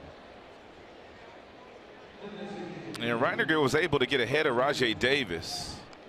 No balls and 2 strikes. Rajai saw plenty of pitches, but he threw him back-to-back breaking balls in a 3-2 count. The second of which Rajai was able to rip right down the third baseline, right past a diving Pete Kozma.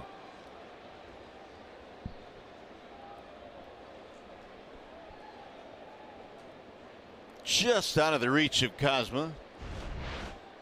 Double 2 RBIs for Rajai Davis, who is 3 for 4 tonight. Brantley looks at a strike. Rajai Davis always performs well against us. Yeah, seems like it. Well, it doesn't seem like it. It's true.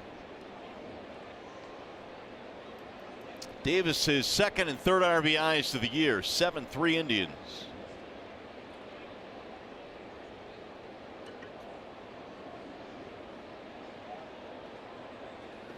Brantley looks at a strike, 0-2. And now you have a guy like Davis with all his speed preoccupying the attention of Reininger.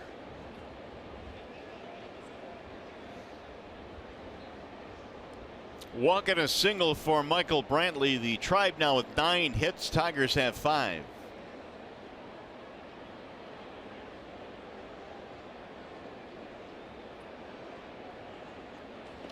Outside 1-2. We're talking about how Reininger was only 5'10", 150 in high school, and sometimes that's what makes scouting so difficult, is projecting what kids can be. No doubt. We had Ron Moore, was that his name? Right. Michael Fulmer's high school coach. He talked about Michael when he showed up in high school. He wasn't 6 feet tall, and he was a little fluffy. 1-2 is fouled back. Just being nice. Fluffy. Well, Michael used the word pudgy, so we could use that. He did. You know. But you're right, man. I mean, those scouts, then they have to look at him. Okay, so they're looking at him, and then all of a sudden you have one guy that likes him, and all of a sudden this guy's going to project to be a guy that throws 95 miles an hour. And then you draft a guy like that in the 1st round, and he shows up, and there's Michael Fulmer in the big leagues. Yeah, it's amazing. Here's the 25th pitch of this inning. Way high to Brantley, 2-2.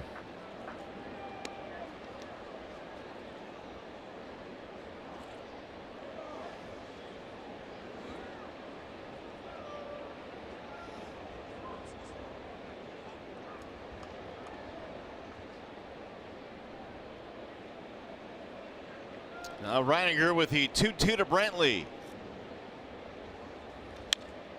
Fouled away.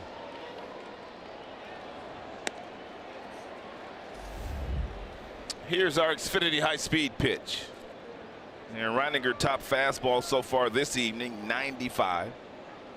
And that breaking ball he's featuring has gone anywhere from 79 to 81 miles an hour.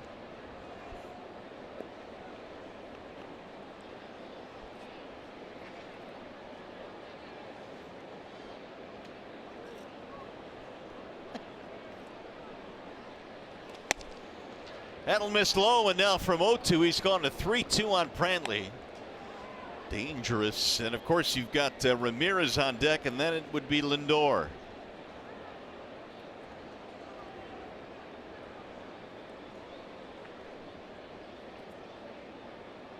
Walk, single, and a double in this inning for the Indians. Fouled away. Tiger bullpen, by and large, here in the month of May has been really good. They are third in the American League in ERA. Their bullpen in the month of May. You know, we talked about the work that Buck Farmer has done. He has really improved in that area. Buck's been tremendous. Joe Jimenez, for the most part, has locked down the 8th inning. Shane Green has had the 9th.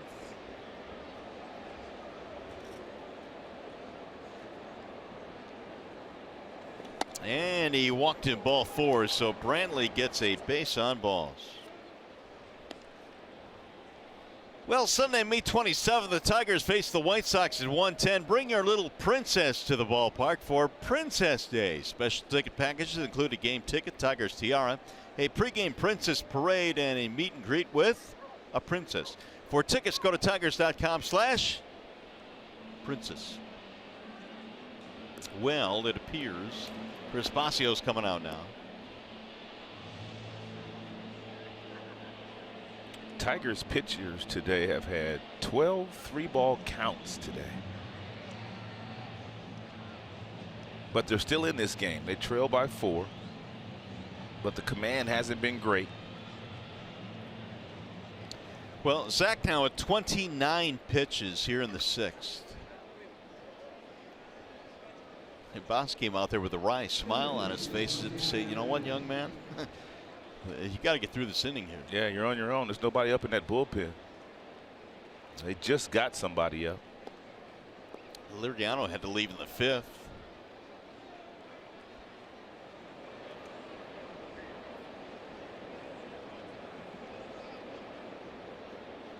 You can't throw a fastball by this young man right here.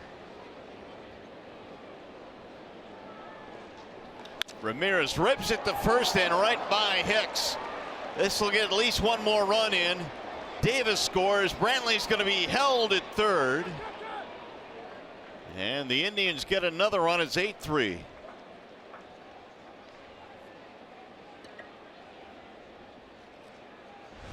And Ramirez does not miss his fastballs. That's at 93 and is tailing away from him, and he got out in front of it and ripped it right past John Hicks.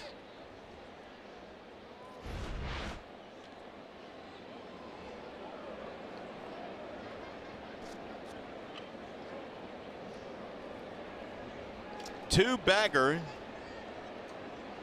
for Ramirez, and still only one out of the inning.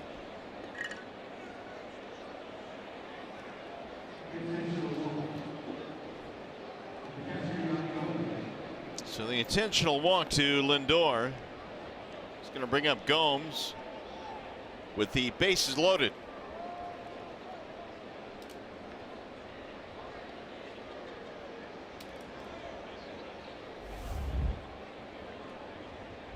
Gomes a single in 3 at bats.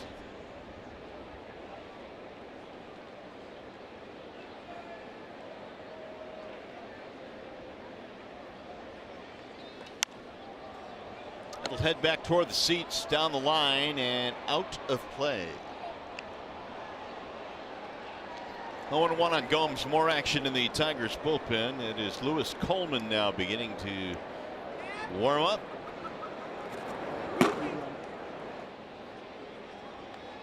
Lewis Coleman has a lot of big league experience. And most of that with the Kansas City Royals. Brantley, Ramirez, Lindor on the bases with one away. They've got 3 here in the 6th. They've been on the bases all day. Popped up. First base side. And it's Machado.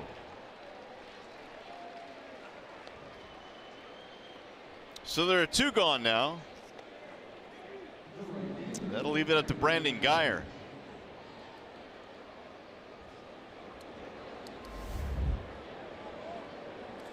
Guyer set the tone early with a grand slam against Liriano in the first inning. He is 1 for 3 tonight. And that was the first pitch of his at bat in the first frame, a 93-mile-per-hour fastball.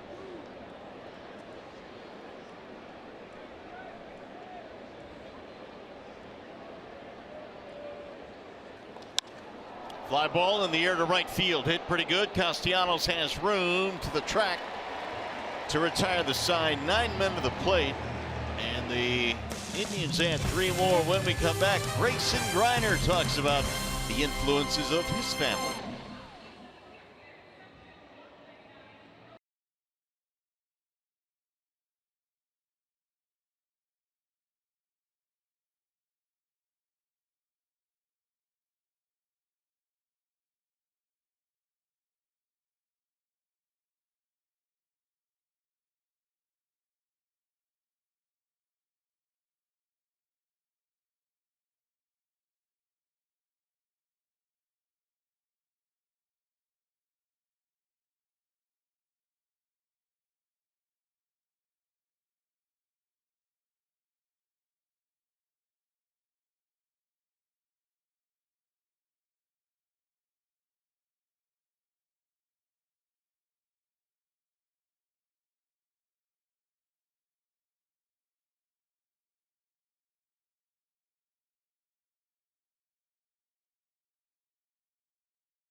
Parents, they've been supportive ever since I was a little kid, you know, spending countless amount of money and time to you know, give me opportunities to work with professionals, do lessons, go to showcases, all that stuff. You know, without their support, I don't really know how far I could have gotten.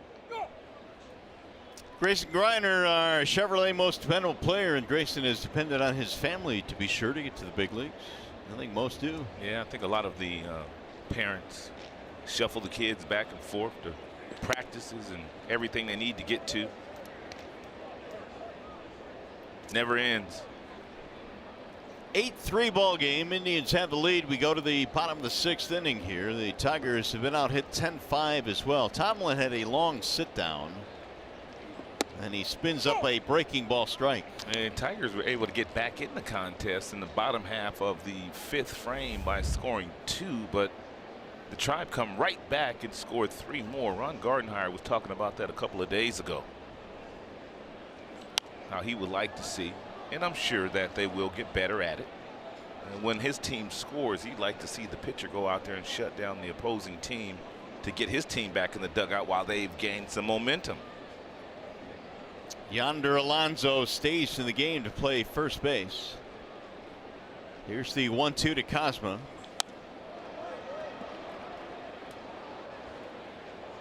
Castellanos and Martinez 2, 3, and 4 for the Tigers here in the 6th.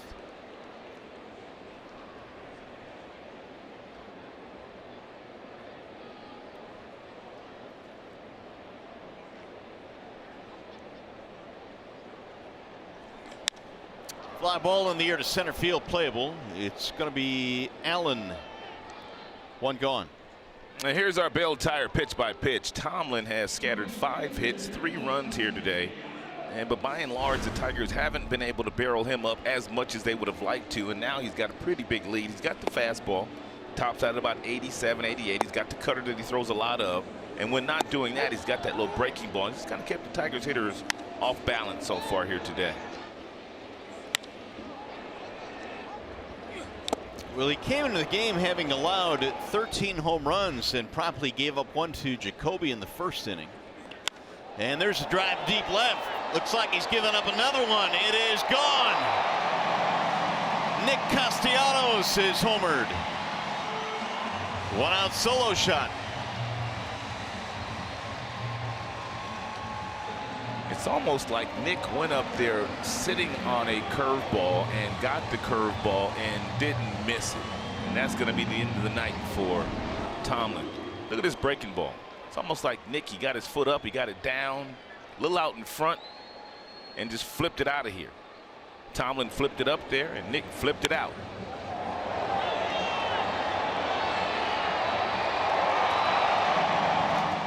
Tomlin will be taken out of the ball game here after 78 pitches. They'll go to the bullpen. We'll be back.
Just keep it going. You know, I think both my parents are very good in the fact that they never let me get too high or never let me get too low, and it's always about. And once today's over, it's always about tomorrow. Nick Castellanos and the influence his mom and dad have had on him. How about a Ram pick the stick update? And well, oh boy, Keating with that home run from Castellanos. Here he comes. With 6 points tonight, leading the way. Simo's got 3. Rod's got a pair. Here is Victor Martinez now facing the new left-hander Olson.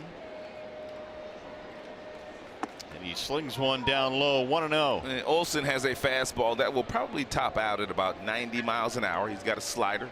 He's got a curveball and a changeup. He's got all 4 pitches. He's been in 16 games. His ERA is 6.5. Does have 17 strikeouts, only 3 walks. It's going 2-0 now on Martinez.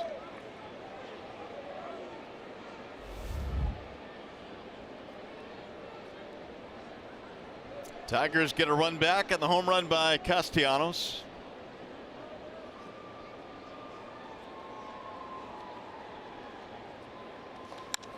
Sliced in the air towards center field. Allen is on the move, and he'll run it down.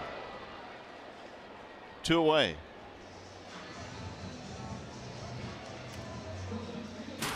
This summer, the 2018 FIFA World Cup is coming to Fox and FS1. Every match live and over 300 hours of coverage. The world's largest sports event is just 30 days away only on Fox and FS1.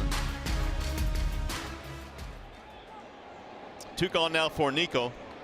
Goodrum had a single, scored a run his last at bat.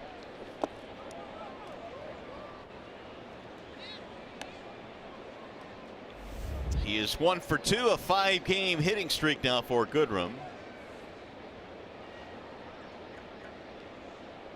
Filled in right field for Castellanos for a couple of days, and well, after last night, there's no way Gardy could take him out tonight. That's right.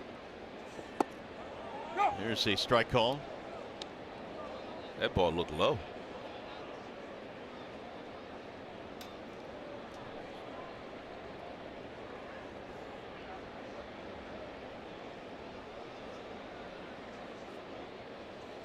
Swing and a miss. 1-2.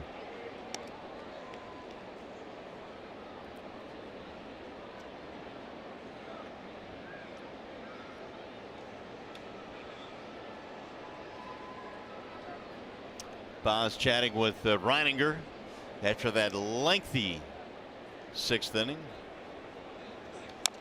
Just got a piece of it, and Goodrum stays alive. So Tomlin goes 78 pitches, 5 1/3, 6 hits. He allows a couple of home runs, and a total of 4 runs overall.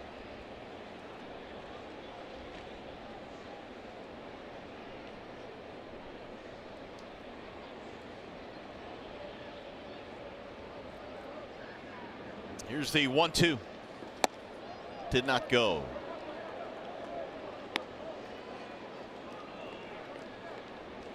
Olson was acquired by the Indians from the Royals off the waiver wire at the end of 2016. He spent half of last year with the Cleveland Ball Club, the other half at AAA. So again, 3-2. John Hicks waiting on deck.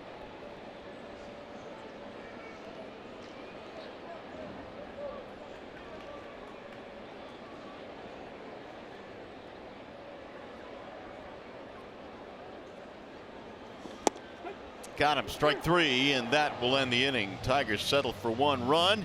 When we come back, we'll hear from bench coach Steve Little's kids, the little people behind the coach.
And it's my pleasure to introduce to you Ann Little and her children, Sarah and Jake. Steve Little is the bench coach here for the Tigers this year. And Ann, how many years have you spent with Steve in the game of baseball, and what's it been like for you? Wow, about 27 years. And it's been a lot of moving, a lot of packing, a lot of fun, a lot of adventure. What's been the best part of this from your perspective as far as Steve is concerned, whether it's been the moving or the different teams you've played for, different cities you might have lived in? I think just seeing a lot of different things in the world. There's always a church family wherever we go. That's kind of neat for us, and I don't know. It's just kind of a nice adventure. It's just fun. Sarah, tell me something about your dad that we wouldn't otherwise know unless you were the one to tell us. Well, but a lot of people might not know that we call him Papa. Because I guess it's just a Southern thing. We've always called him Papa instead of Dad or Father, so that's just the way we do. And what would you say the biggest lesson that you have learned from him, or the biggest thing he tries to impart on you would be? Always try your best in whatever you do. 'Cause I play sports, and so that ties in a lot. Just try your best, and whatever happens, happens. Jake, what's the coolest aspect of the father and son relationship that you share with your dad? You know what? He just always encourages me to do what I love. Because when I was growing up and they were with the Twins, I was like, I hate baseball. And he was like, okay, if you want, you know. But no, he just really just encouraged me to do whatever I wanted to do, and I think that's really cool. Okay, so it's not baseball. What is your thing? I'm really into the arts and stuff like that. I'm okay with the grades and stuff. You know, I just pay attention to that kind of stuff. Okay, so you're into the arts. What do you and your dad do as far as sharing a love of that goes? How does he participate in that with you? He just encourages me and watches from afar. He will make fun whenever we're singing in church. He's like, oh, I got perfect pitch, you know, all that fun stuff. But no, he'll just come to as much as he can and watches, and it just really means a lot to me that he supports me that way. Sarah, what interests do you share together with your dad? I play basketball. So he actually, before he took the job, he used to be my basketball coach. And so we would have a lot of fun times on the court together, and he's a really good leader. So. Hey, you guys, we really appreciate you spending time with us and letting us in on a little more of your family. Enjoy the rest of the game, and thanks for this, you guys. Thank you. All right, Mario, take it away, guy. All right, Trev, thank you very much. Well, we've gotten to know Steve Little a little bit. Right. As, you know, this season has progressed. Certainly, I think we'll get to know him a lot better. But, boy, what a great family there. Yeah, he came out of retirement to hang out with his good buddy, Ron Gardenhire. The bench coach for Gardy. He also held that same role in several different roles in Minnesota when Ron Gardenhire was managing there for about 12 years. Steve was on a lot of those staffs. 2-0 the count on Yonder Alonso after a leadoff single by Kipnis. And not only is he the bench coach here, he also works with John Hicks, McCann, and Griner on their catching. In there, a strike called on Alonso. Lewis Coleman's had a nice big league career, man. 7 years in the majors, Kansas City, LA, now here in Detroit. 214 appearances, all in relief. It's our wall side windows pitching chain. 3.49 career ERA. That's not bad. No, not at all. Here's the 2-1. He also provides that, I guess, funkiness with that delivery that he brings. Yeah, the low 3/4 arm slot. He's got that slurvy breaking ball. He's got some nice tilt on his two-seamer. Fades away from the left-hander.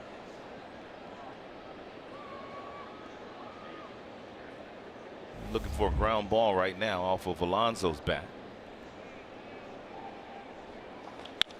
Instead, it's driven down the line in right field. That's going to bang up against the wall. Castellanos digs it up. They'll get the runner to third base. It'll be a double for Yonder Alonso. Second and third, nobody out. That's the second knock that Alonso has gotten since coming into the game last inning as a pinch hitter.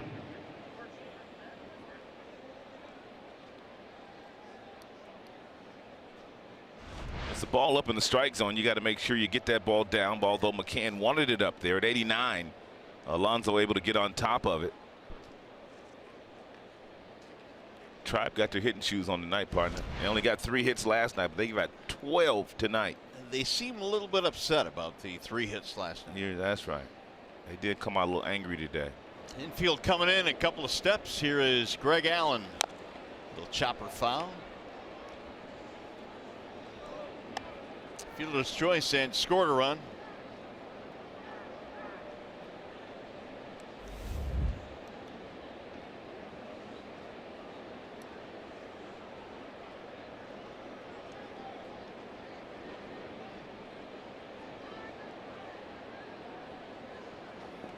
That'll curl in for a strike. 0-2.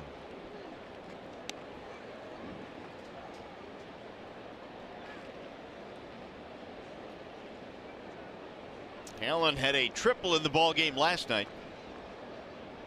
Late in the game as the Tribe nearly came back in that one. They brought the tying run to the plate in the ninth. That'll break outside. 1-2. Allen was hitting .260 at AAA when he was called up. A product of San Diego State University, a 6th-round pick.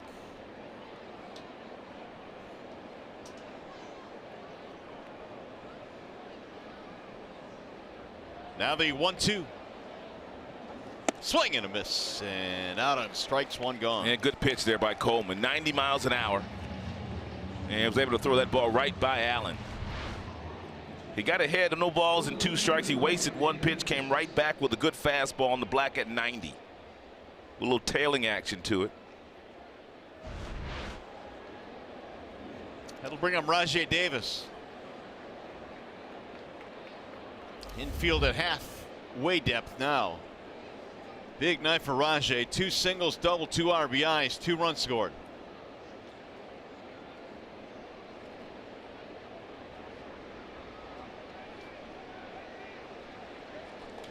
Little chopper back to the mound. They've got Kipnis hung up. And they're going to run it back. Davis, meanwhile, will go to second. Kipnis tagged out. 2 gone.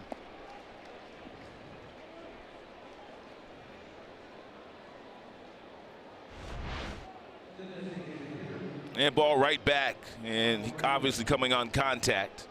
And Coleman ran him all the way back to the bag, but while running him back, Rajai Davis with his speed able to get into scoring position.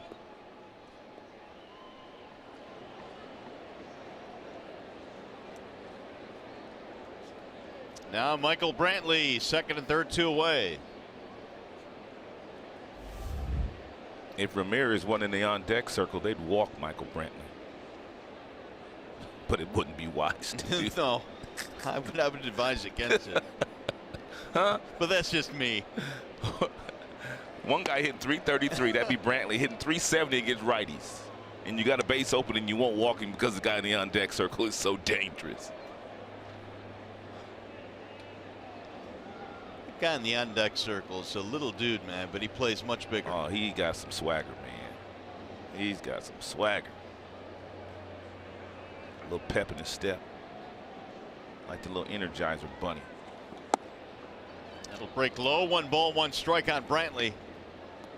On base 3 times tonight, 2 walks and a single.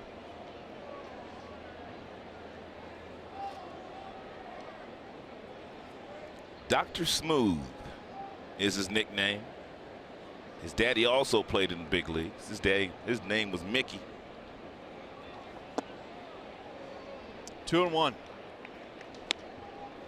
Just tell by the way he takes pitches that he's locked in. He's just quiet. Yeah. He's just got a really nice approach. It's really simple. Really no moving parts. Head stays still. Hands are quiet. He knows exactly where they are. Doesn't even flinch at the balls outside. You know, so many people say, Rod, and I've heard you say it as well, you can tell a lot about a guy with the way he takes a pitch.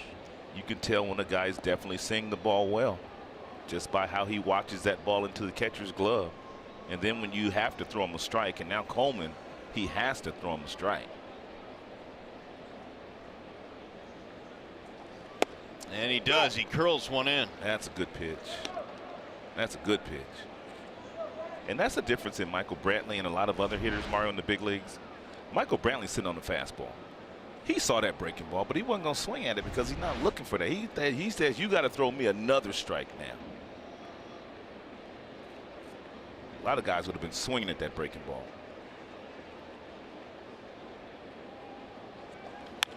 Fouled away. And here's all the pitches that Michael Brantley has seen today. 9 in his 4th plate appearance, 6 in his 1st. That's a tough out right there. That's a lot of pitches. 2 walks tonight for Brantley. Coleman in a battle here in the 7th. Ground ball to second base. Machado down to a knee. And they will turn him away. Coming up, the Consumers Energy 7th inning strike.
I'm Nikki Hardy. I'm Blaine Hardy's wife, and something that you might not know about my husband is that he is a big-time gamer, and in the off-season, we both spend time together playing World of Warcraft. Hola, mi nombre es Teresa Machado, mi esposo es Dixon Machado, y en el off-season nos gusta ir a pescar.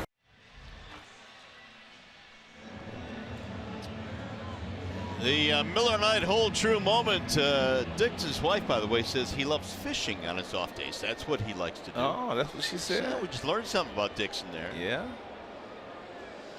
Well, Tigers have some work to do now. Another pitcher out of the bullpen. Dan Otero has come out of the pen for the Indians. It'll be John Hicks to lead it off.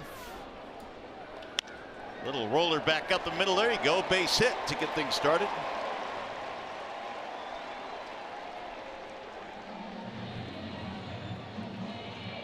And Wallside Windows pitching change on Dan Otero. In 13 games so far this year, 5.87 ERA, but a lot of people in that Tribe bullpen this year have elevated earned run averages a lot higher than the last couple of years. Otero would be one of those. He does have 14 strikeouts. He's only walked 2.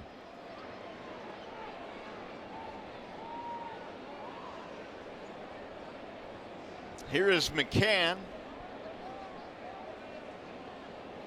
Tigers now have 7 hits. And Mack looks at a strike 0-1. You know, the one thing that some of the guys in the Tribe bullpen this year, Mario, have had to do, and that would be guys like McAllister, guys like Otero. They're pitching later in games this season than last year. Last year they had Joe Smith, they had Brian Shaw. Those guys pitched a lot later, and a lot of times when you start to pitch later in games, you find out maybe guys are more equipped for the 5th and 6th inning, maybe not the 7th, 8th, and 9th innings. But I wonder why that is, and I wonder, you know, why it is the big difference between the 8th and 9th innings, and why certain guys can be closers and certain guys can't. Well, I guess it's your mental makeup, your confidence. I guess there's a lot of factors that go into it. You know, everybody can't pitch the 8th and the 9th, but Otero was outstanding last year, and really has been good since he's been in the Tribe uniform. 0-2 on Mack, and he rolls one foul.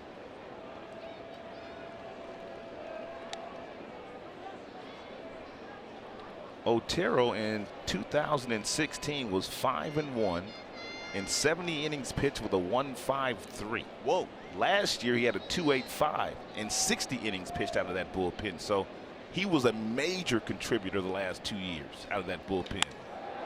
Hammer to left field, and it's over the head and off the wall. Davis will try and get it back in. Here comes Hicks coming around to score. He's in there, standing up. Double RBI for McCann.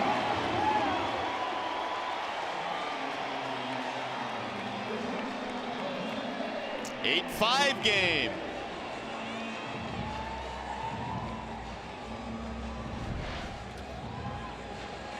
And nice swing here by James McCann. This ball rifled off the gate out in left field, and Rajai Davis got over there, and the ball hit one of those seams and bounced away from him, and that allowed Dave Clark to send John Hicks home. Carl Willis makes a mound visit.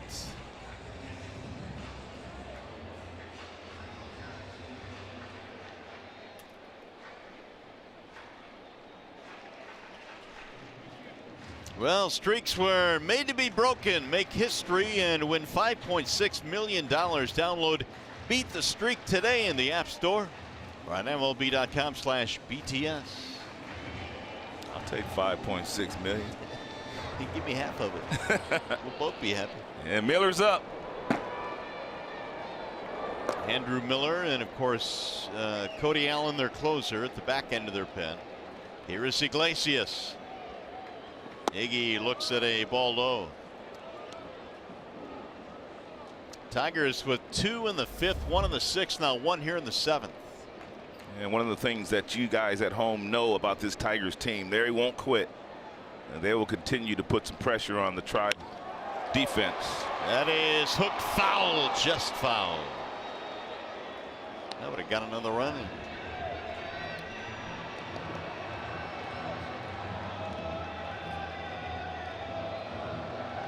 That goes back to what we talked about before with Lloyd McClendon. He has these guys prepared on a nightly basis. These are guys that are really hungry. Yes, they are. And guys are having good plate appearances, especially late in games. They've scored 2 in the 5th, 1 in the 6th, now 1 more here in the 7th, and they've got nobody out and a runner in scoring position. I know Simo has talked a lot about how guys like Nico Gerdrum, it's hard to come off the bench when you don't play a lot, put together good at bats. Yeah, it's very difficult. Strike called, 1-2 now on Iglesias. I had a very brief major league career, but that's pretty much how I got most of my at bats. Late in games, pinch hitting off a late inning reliever.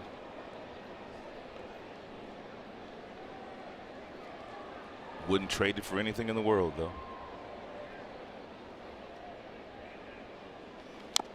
Otero's got that hard sinker, man. That ball starts out right down the middle, and it's about 90 miles an hour. And watch this ball run in on Jose. Look at that ball right there, just run on him. It's a nice look there. McCann did a nice job of fighting off a couple of those nasty two-seamers before finally getting one that he could handle.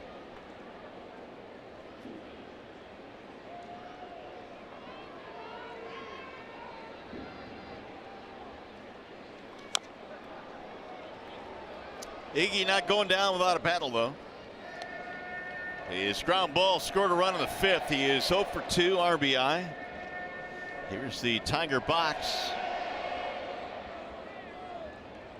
Iglesias came in hitting .370 over his last 8 games.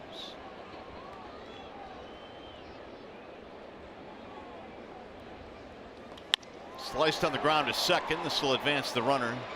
Kipnis throws him out, move McCann up to third, 1 away.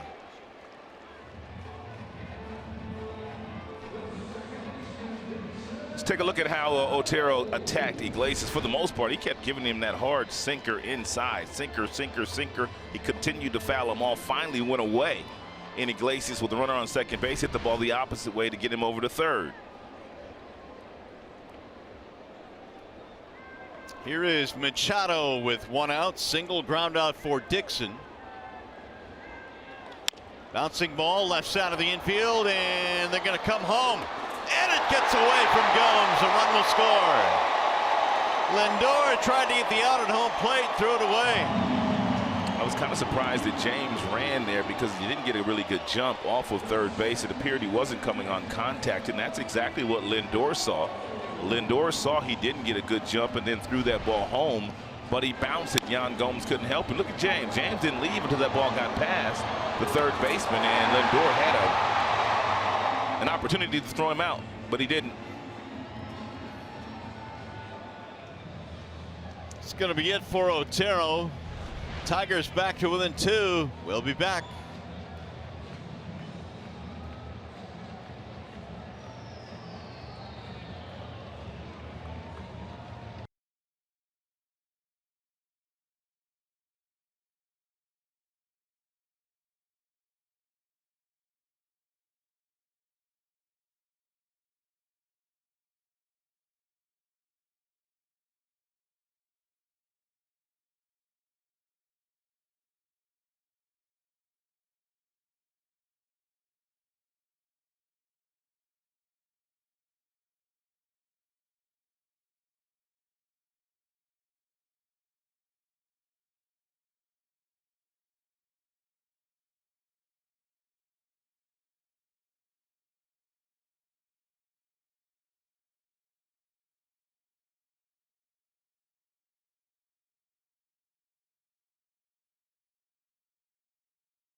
We're in Mississippi watching the Detroit Tigers.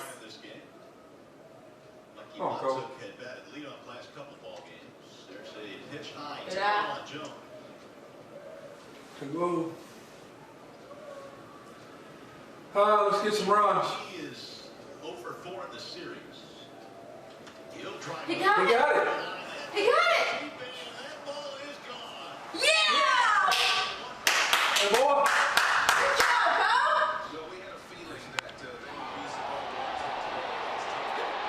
There's a swing and a drive down the left field line, but it's going to go foul. Well, I thought Jacoby had another one. Oh, Mary and Bo were going to jump up. Mary would have jumped up to the ceiling.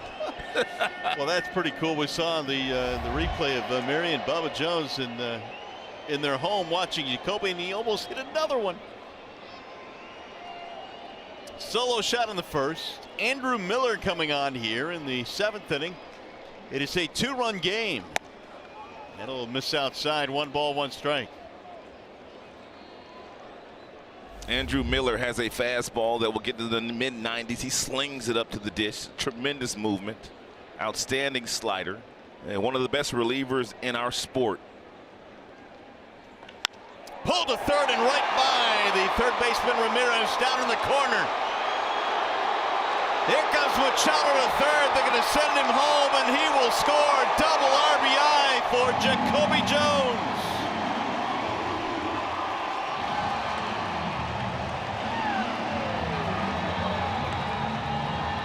One-run game.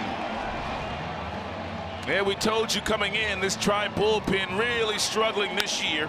Jacoby jumps on a curveball and whistles it right past Ramirez. That ball stayed down. Ramirez couldn't make the play.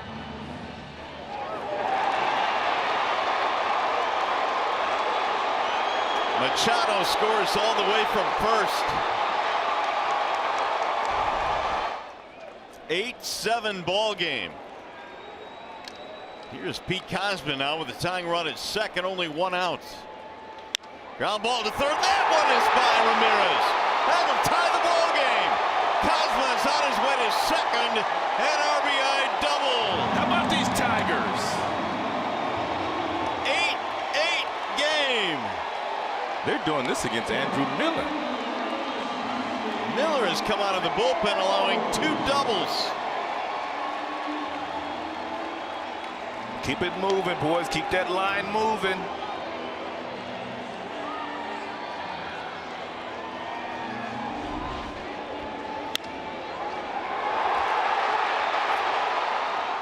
That's a fastball that's up, and Peter Cosma just turns on it. It's a nice effort by Jose Ramirez, who's pretty sure-handed down there, but he couldn't make that play. And now here's Castellanos with his sights set on giving the Tigers the lead.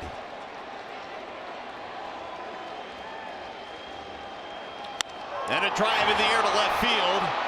Jones will get there, though, and holding it second is Cosma. 2 gone.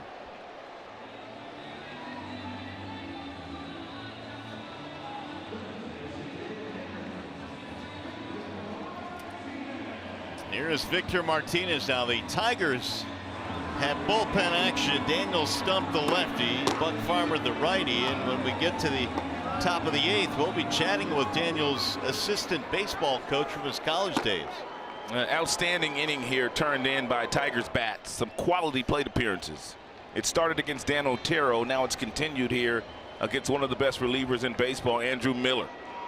A 4-run 7th inning, 8-8 game. The Tigers now have 10 hits. Miller spent 14 days on the disabled list with a hamstring injury. He just came off the disabled list. Ball 1 to Victor, who is the 8th man to bat in the inning.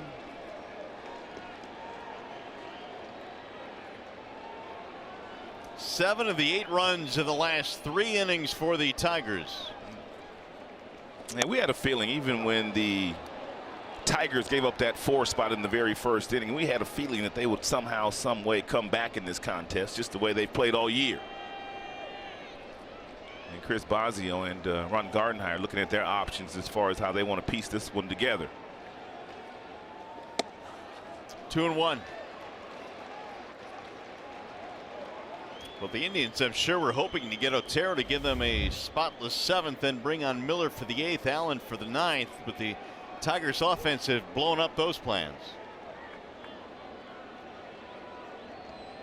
Each team now with double-digit hits. Here's the 2-1. Didn't go. 3-1.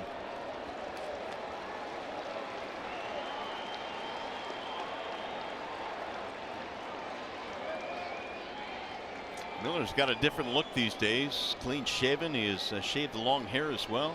Well, he gave up a home run in his first outing. He had the beard. Came out the next day. He was clean shaven. 3-1 is way inside, and a walk to Vmart, putting 2 aboard.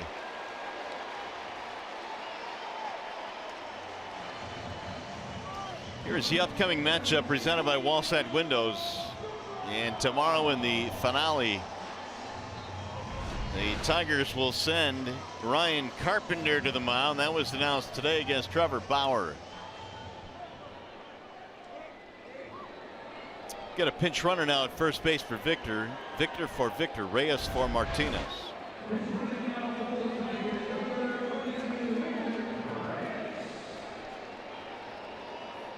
Go ahead run at second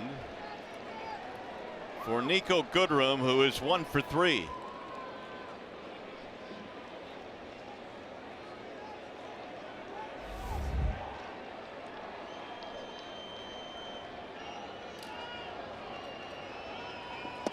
Way inside, almost hit him. Tigers were down 5-1, 8-3. They've come back twice.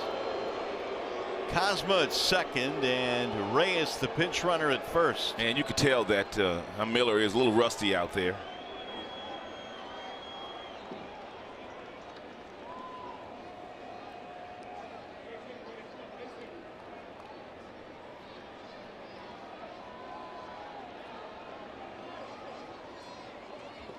Swing and a miss, 1-1. And some of you may remember that Andrew Miller, former #1 draft choice of the Detroit Tigers, he was traded to the then Florida Marlins in the Miguel Cabrera deal, along with 5 other players. 1-2. That seems like ages ago now. Right. Neil Ramirez warming up in their bullpen.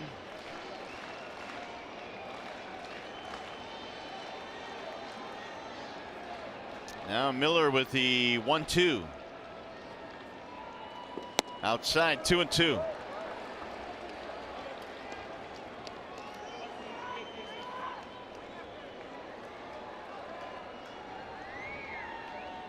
It all started with a single up the middle by Hicks, and he's waiting on deck.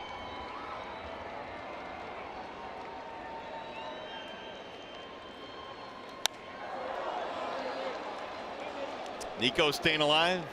9 men to the plate here in the 7th. Tigers have scored 4, and they've tied this one up.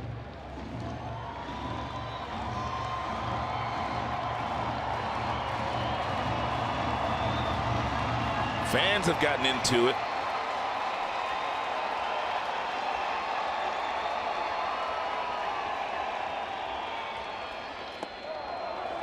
Full count now, 3-2, so they will start the runners here with 2 outs. Yeah, you can really tell Miller is rusty, can't you? Yeah, he just does not look as efficient as we've seen him the last couple of years. But he's basically going through spring training right now, and Terry has said as much. And so he just has to build up his arm strength. He pitched in an 11-2 win just a couple of days ago before the Tribe came to town. And they did not go. That'll load the bases. That's a real nice patient at bat by Nico Goodrum.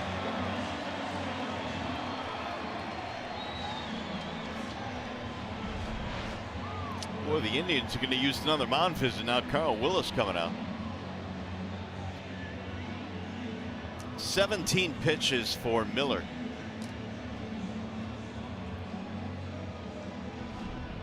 Well, if you're just joining us, this is how the rally started. Hicks, he singled up the middle. McCann with a huge double off the gate. Dixon Machado with a base hit, seeing eye single. Actually, the fielder's choice. And then we had a couple of bullets right past Ramirez. That was one by Jacoby. Peter Cosma also followed with another bullet right past him. Tigers in business.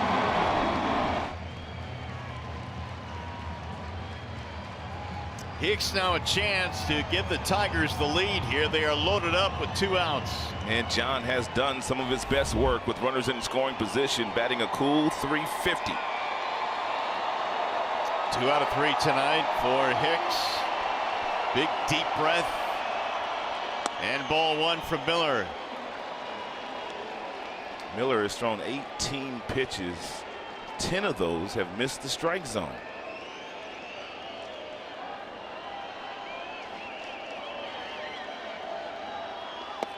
Two 2-0 on Hicks.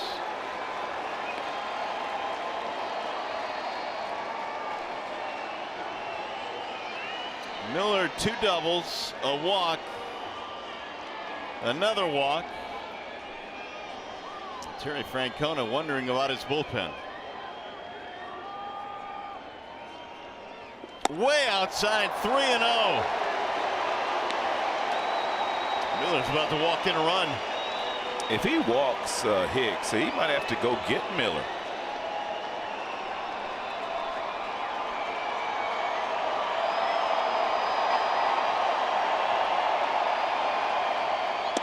In there, a strike called.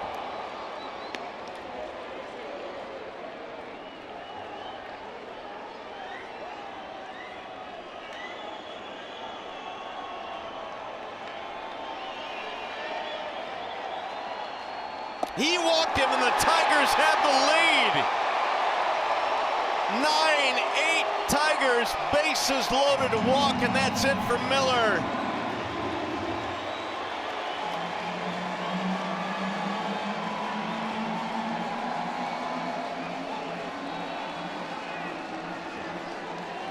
Terry Francona's bullpen blows up here tonight. He's going to go get Miller. The Tigers have the lead for the first time tonight. We'll be back.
mom drove me to the ends of the earth to be able to play as a kid, and the sacrifices that she made to get me places. And then, my dad as well is, working, and the sacrifices they made financially for me to, be able to go to this tournament and go to this tournament and have this bat and this glove. And, I definitely have to give them credit. James McCann on his biggest supporters, and Mac is up there right now with a chance to, believe it or not, blow it open for the Tigers, who have taken the lead here on Andrew Miller and the Indians. He walked 3 in a row. That last one with the bases loaded, and now Neil Ramirez, who was called up today, is on. In Columbus this year, 13 games for Ramirez, 17 2/3. Having a real good year down there, 31 strikeouts. He only walked 3. Strike one on McCann. That first fastball, 95 by Ramirez.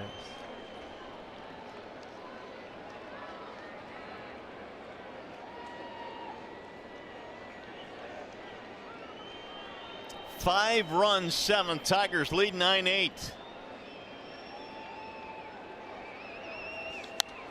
Foul away, 0-2.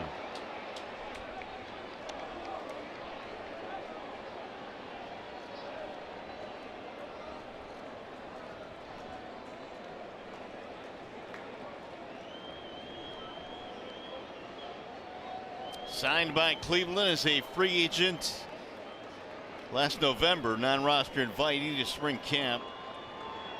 Zimmer was placed on the DL today. Their center fielder, Bradley Zimmer, he was called up.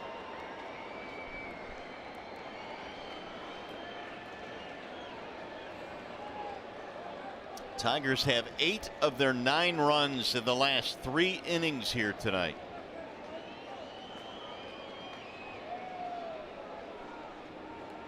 And here's the 0-2. Foul back. How far do you think you have to go back, Mario, to the last time Andrew Miller walked 3 batters in a row as a reliever? Ooh, probably a long time. 2010. Whoa. That is 9 years ago. Miller walked Martinez, Goodrum, and Hicks consecutively to give the Tigers the lead.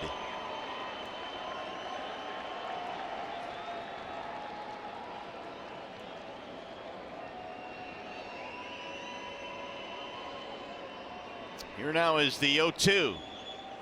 Swing and a miss. He struck him out. McCann is out of there. Tigers grab the lead with a 5-run inning. Tigers baseball presented by Bell Tire.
I was always thankful for my junior college, San Jacinto Junior College.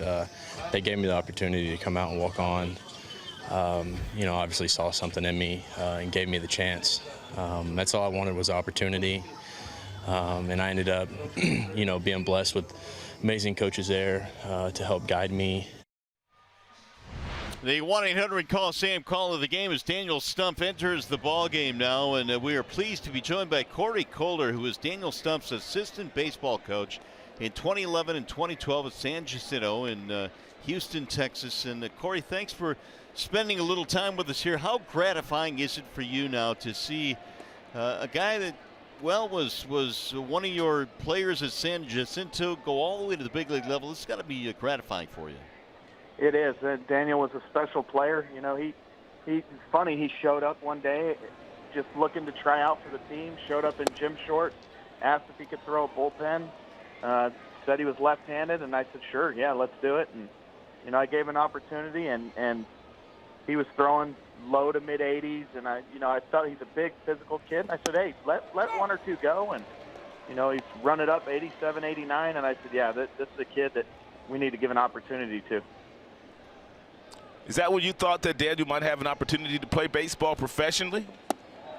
Honestly, it took him a little while. He had arm strength, but he really didn't know how to pitch. This is a kid that, when you look at it, he threw 11 total innings of high school baseball, and 7 of them were on JV. So he really didn't know what he wanted to do. He just thought, you know what, I'm going to give this a shot. And so his first year at San Jac, he might have thrown 15 innings while he was learning how to pitch. And I remember one day him saying, next year I'm going to be the ace. I'm going to be the ace of this club, and someday I'm going to pitch in the big leagues. And it was that moment I knew, you know what, this kid's special. There's a solid base hit down the left field line. On his way to second is Ramirez. Here's the throw, not in time. Jose Ramirez with a double here in the 8th. Well, back in the 2012 JUCO World Series, Daniel was the most outstanding pitcher. Corey, what do you remember from those final games that year? Well, I'll tell you what, we opened up the series with Iowa Western, and there wasn't a single player on Iowa Western's team that was hitting below 400. And obviously Daniel was our ace. He started that game for us, and he struck out 15 or 16 guys, went out there, was amazing. And we ended up, winning a couple more games and getting into the losers bracket. We lost the game, so we had to go to Daniel in the semifinal. And he was fantastic again. I think he had 9 or 10 strikeouts, got us to the championship game. And, obviously we play in the championship game against Iowa Western, and we get to the 9th inning, going into the 9th inning, and we were up by 2. And Daniel came to me, and, he threw over 110 pitches the night before, and he came to me and he said, Coach, give me the ball. We'll win a national title. And I looked him in the eye and said, Daniel, I'm all for it, but you got to go talk to TA, our head coach. And he went up to TA and he asked me, he said, Coach, give me the ball. And TA said, listen, Daniel, I would give you the ball, but I would rather lose a national title game than risk your career. Wow. And he didn't go in the ball game, and Iowa Western ended up scoring 2 runs. We went to extra innings, and they won on a balk and a flare single. Wow. So that's how much we meant, he meant to us and our club, and we love him, and we wouldn't have changed that decision for the life of us. That's a great story, Coach, because Daniel still has that mentality. He wants the ball every single night. Yep. Hey, I got a question for you. I mean, what is it about kids like Daniel that choose to go to a community college versus going to a different school or signing a professional contract? Well, it's funny. The landscape has changed a little bit over probably the last 10 years. And junior college is becoming a big-time route for guys. You don't have to – you can go into the junior college level, play for a year, and enter back into the amateur draft. You don't have to play for 3 years at the Division I level. And so that's a huge draw. Chipola Junior College won the national title last year. We came in runners-up, and they ended up with 12 drafted kids, I think 5 in the top 5 rounds. So junior college is becoming a big draw, and we've had several former – MLB players, Brandon Belt, Andy Pettit, Roger Clemens, all went to San Jac. So it's a big draw. There's a lot of tradition, and there's never a bad route. It's all just about what fits best for you and your family. Corey, you mentioned your head coach, Tom Arrington, at the San Jac program there, and it really is a storied program that you have down there in Houston, Texas. A lot of World Series, some national championships, and talk a little bit about the head coach, Tom Arrington, and what he's built down there at San Jac. Yeah, so Tom Arrington has been at San Jac for 17 years. I've been with him all 17, and he has just continued a tradition that Wayne Graham at Rice University built here at San Jac. Tom is the winningest coach in Junior College World Series history. We've been to the World Series under Tom 12 times. We've been in 7 national championship games. We've won more games than any other school in the country. And he will be inducted into the NJCAA Baseball Hall of Fame here next week at the Junior College World Series. Well, Corey, we appreciate it. Thanks so much for sending us Daniel Stump. We appreciate him, and best of luck to you down the line at San Jac. Thanks for spending some time with us tonight. Absolutely. Thank you, and go Tigers. All righty. That's Corey Kohler, Daniel Stump's assistant baseball coach, 2011-2012 at San Jacinto. Getting to learn a little bit more about Daniel. And what a great story about him wanting to pitch the 9th inning in that national championship game. They said, nope, can't do it. Your career is more important. And they ended up losing. In the meantime here, the Indians trying to come back in the 8th. They have a double and a walk. Jan Gomes, the batter. And he looks at the ball low. 1 ball and 1 strike. Single and 4 at bats for Gomes. Coleman wiggled out of a jam in the 7th. Tigers then took the lead. Now Stump trying to hold it. And he throws low again. 2 balls and 1 strike.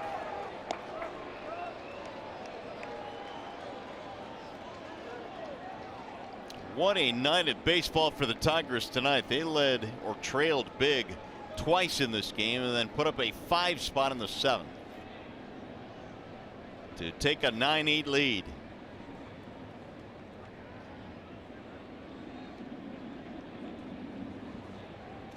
Swing and a miss right through it. 2-2. Yeah, good fastball here by Daniel at 93. They're right by Jan Gomes.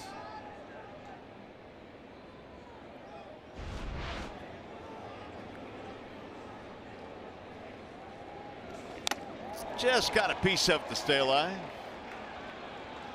Tigers have been out hit tonight 13-10, but they lead 9-8.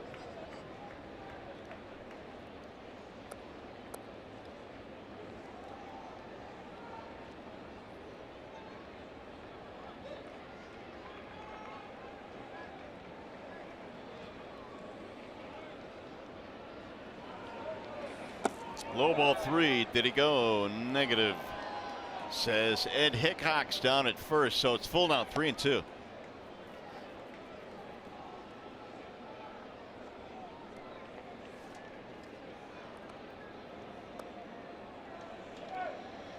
Well, I don't know what they're going to do with these two guys. Both guys can run. It's awfully risky, though. Gomes swings and misses a lot. It's a 3-2 count. I'd be surprised if they go. They're holding, and it's fouled back. And the reason for that is if somebody else was up, like a Michael Brantley, they might start him knowing that he might put the ball in play, but it's a risky play.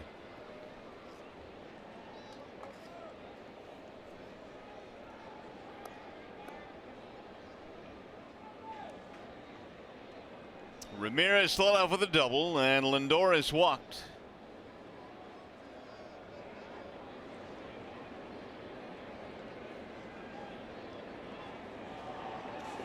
And he walked him. Well, that's going to load the bases for Brandon Guyer. Last time he was up at a spot like this, he hit it out of the ballpark. First inning grand slam off Francisco Liriano.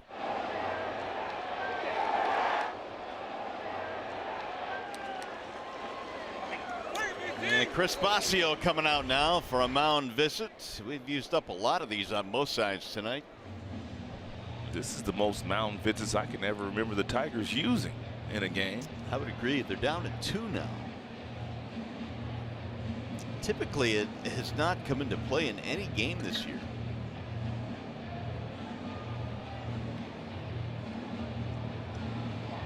Wild one at the ballpark tonight. The Indians have loaded them up now, but they got the bottom of the lineup.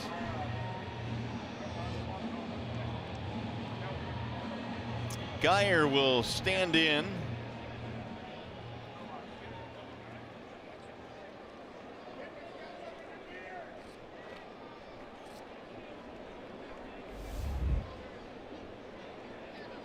His grand slam was his third home run of the season. Now 10 RBIs for Geyer, whose calling card in the major leagues has been his ability to hit left-handed batters, or pitchers rather.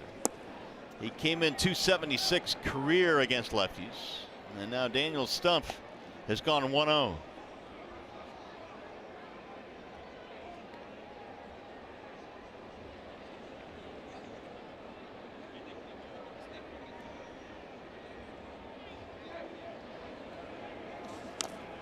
One ball, one strike on Geyer.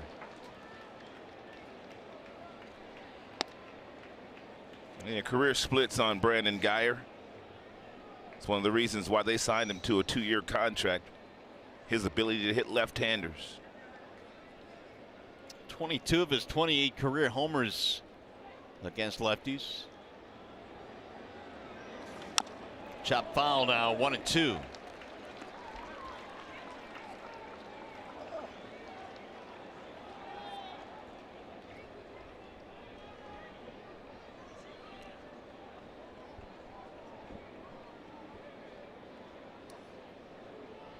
Slurring your words there a little bit. 23 hits between the two clubs in this game.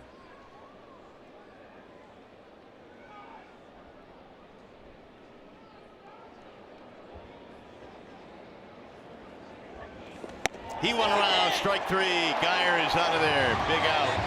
One gone. And nice job here by Daniel. That's a fastball that's up and out of the strike zone. And Geyer couldn't hold up on it.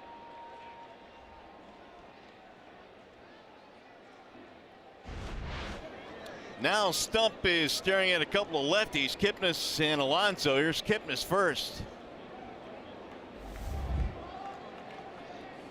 Terry has a big right-handed bat on his bench in Encarnacion. Ooh, good point.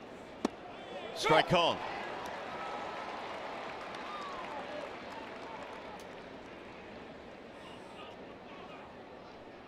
Kipnis, a single, a walk. Little chopper towards second, could be 2, 4, 6, 3, and double play! Stump pitching out of a bases loaded, nobody out jam. Yeah, he did. Daniel Stump fired up. Yes, sir.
One out.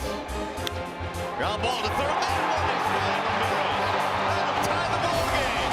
Cosmos on his way to second, and RBI double. How about these Tigers?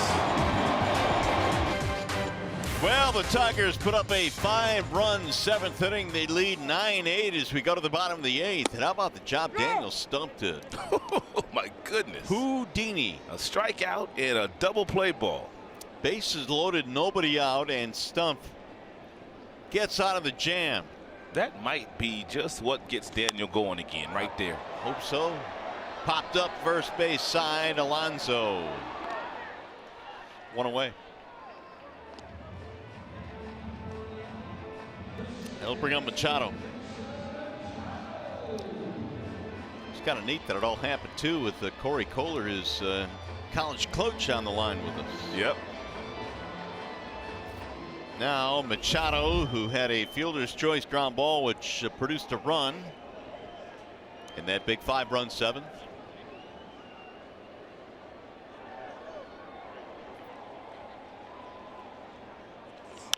Dixon flares one back out of play.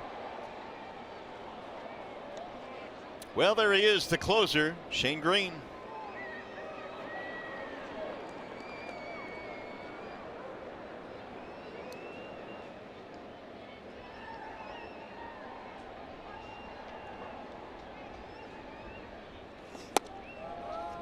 Ball one low on Dixon. Greeny due up Alonso, Allen, and then the top of the order Davis.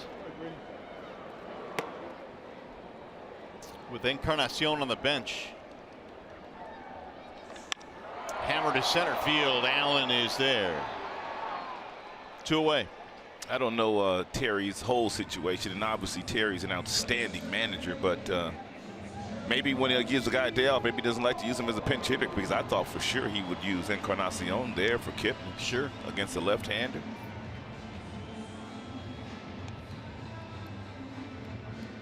Two away now, and here is top of the Tigers lineup, Jacoby Jones. Big night for Jacoby, a homer in the first, a double in the seventh. 2 RBIs.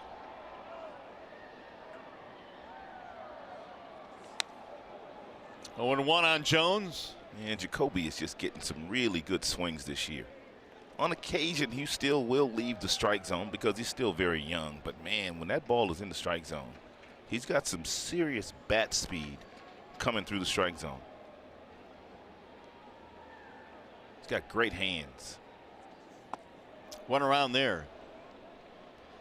Tigers, by the way, now have homered in 9 consecutive games. They've hit a couple of them tonight, Jones and Castellanos.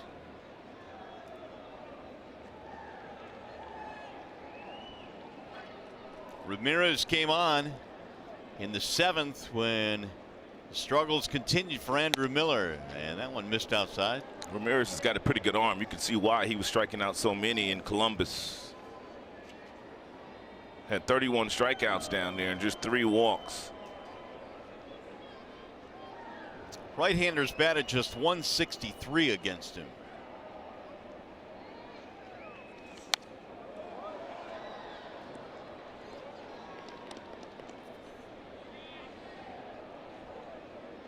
Columbus Clippers, they used to be a Yankee affiliate back in the day.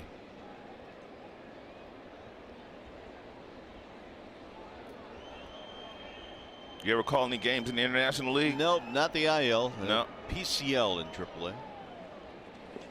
And you played in PCL. Used to call games into Sky Sox Stadium. Yeah. Colorado Springs. Yeah, been there. I played in all 3 of them.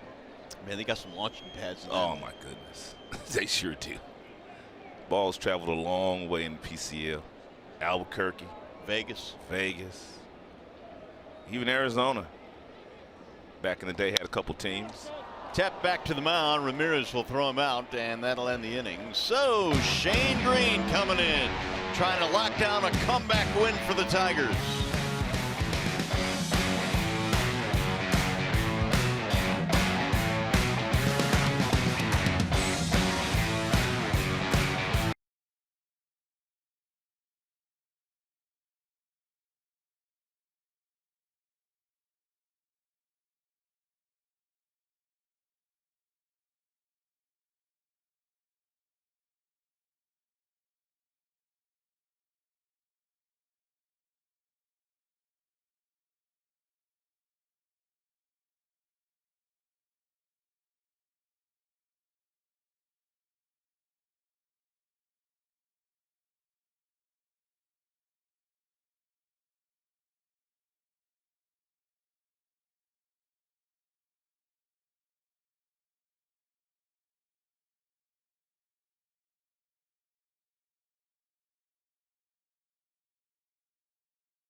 to the point of thinking tonight that maybe it was just one of those nights. I think what we're learning is that we can't think that way anymore. Oh, absolutely not, Keith. I had a tough time at the Coliseum set containing myself because these boys kept grinding it out. Y'all make sure y'all stick around for the post-game show. Oh, is it going to be a good one? I can't wait to tell them all about the laser show that the boys were putting on. He's hugging babies and high-fiving strangers down here. Mario, Rod? Love it. We wouldn't expect anything less. I love it, guys. I love it. Shane Green is on now for the Tigers. Mikey Matuk is out in left field. 3 more outs to go to complete this comeback for the Tigers. Yonder Alonso leads it off as we go to the 9th. And Alonso lines one to left field. Matuk and makes the catch. 1 pitch, 1 gone. It never fails, man. They put you in as a defensive replacement. That ball finds you right away. They'll bring up Greg Allen. He can bunt, so you have to make sure you don't allow him to put that ball on the ground and get himself an easy base hit. If you're Cosmo, you really have to get on the grass at third base.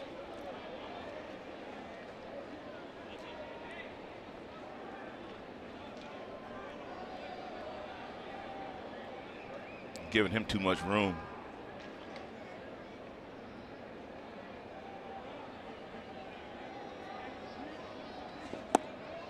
Ball 1. Allen tried to bunt in the top of the order. Waiting on deck, Davis. 11 men left on base for the Indians tonight. 11.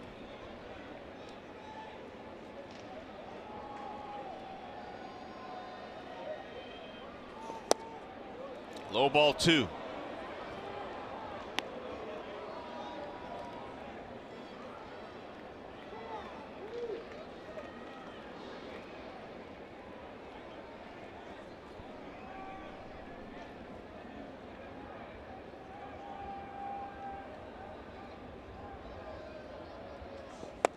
In there, a strike call. 2-2 now on Greg Allen. Yeah, nice breaking ball there at 80 miles an hour. He started that ball off the plate. Allen gave up on it, and it hit McCann's glove.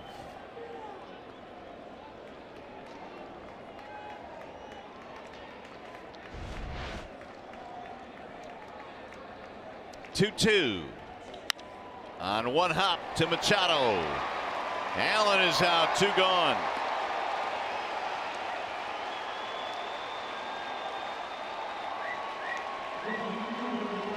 It'll bring up Rajai Davis.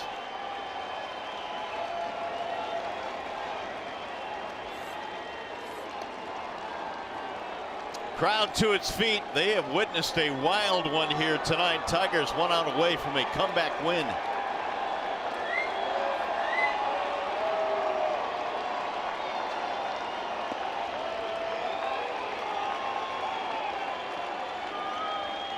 Davis been a tough out. 3 hits tonight, 2 RBIs, 2 runs scored.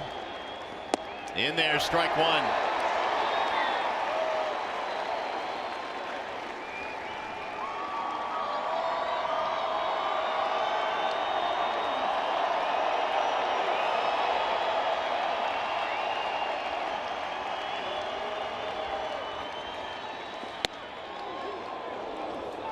Should Davis reach, they've got Brantley, so you don't want to start getting into the meat of their lineup.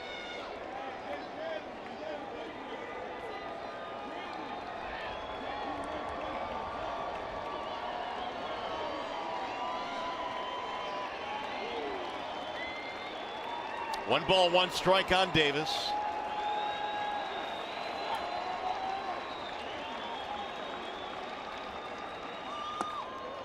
Low ball 2. Indians hit a grand slam home run in the first inning. They led the entire game until the Tigers scored 5 in the 7th,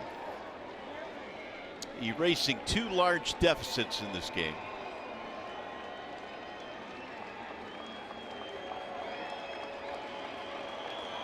Now they 2-1. High, ball 3.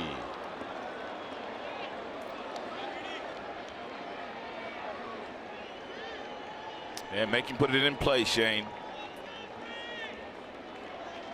Walking Davis would not be advisable. No, it would not be, because you got Dr. Smooth in the on-deck circle. That would be Brantley, and you don't want to see Lindor and Ramirez anymore in this game. You really don't want to see Ramirez. Here's the 3-1. In there, a strike in the outer edge. So it's 3-2 with 2 outs. Greeny had enough confidence in his breaking ball to throw it right there to Rajai Davis.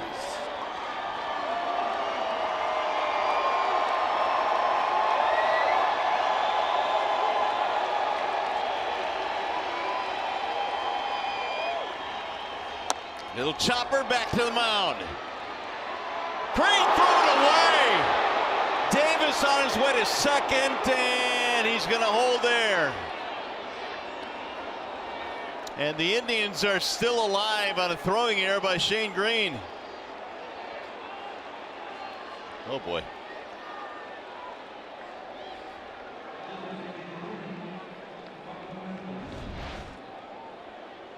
He took his time. He fielded the ball cleanly, took one step and threw from that sidearm angle, and he missed Hicks by about 4 or 5 feet. I don't know what it is, man, with those pitchers throwing that ball to first base. When they don't throw it hard, they just kind of lob it. You could see him just feeling for that throw right there. Yeah. He aimed that ball. I mean, you could really see it in that second replay. So Davis at second now with 2 outs, and here is Michael Brantley.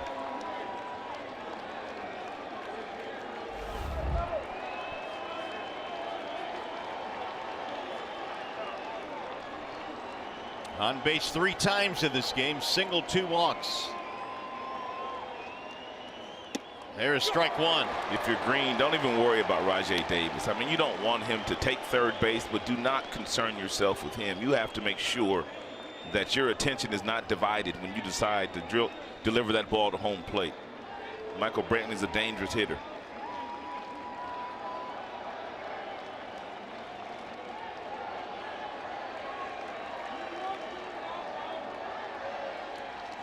Swing and a foul tip, and now it's 0-2 on Brantley.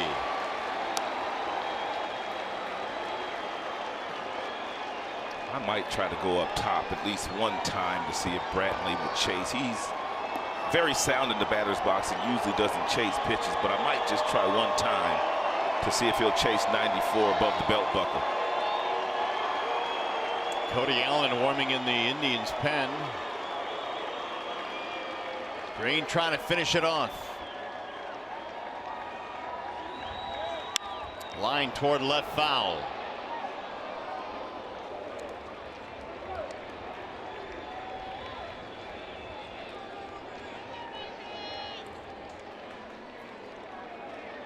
Ramirez on deck. Green had a comebacker right to the mound. He threw it away, and Davis went all the way to second, representing the tying run in a 9-8 game.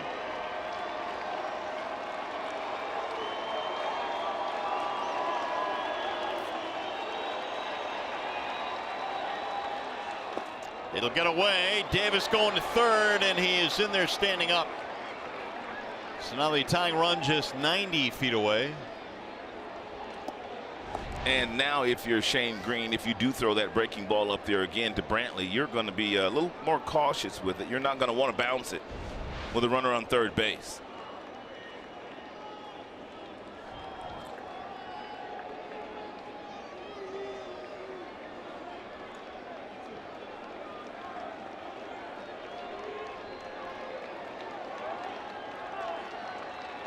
And the hitter knows in this situation, more than likely, you're not going to throw that breaking ball at the bottom of the strike zone.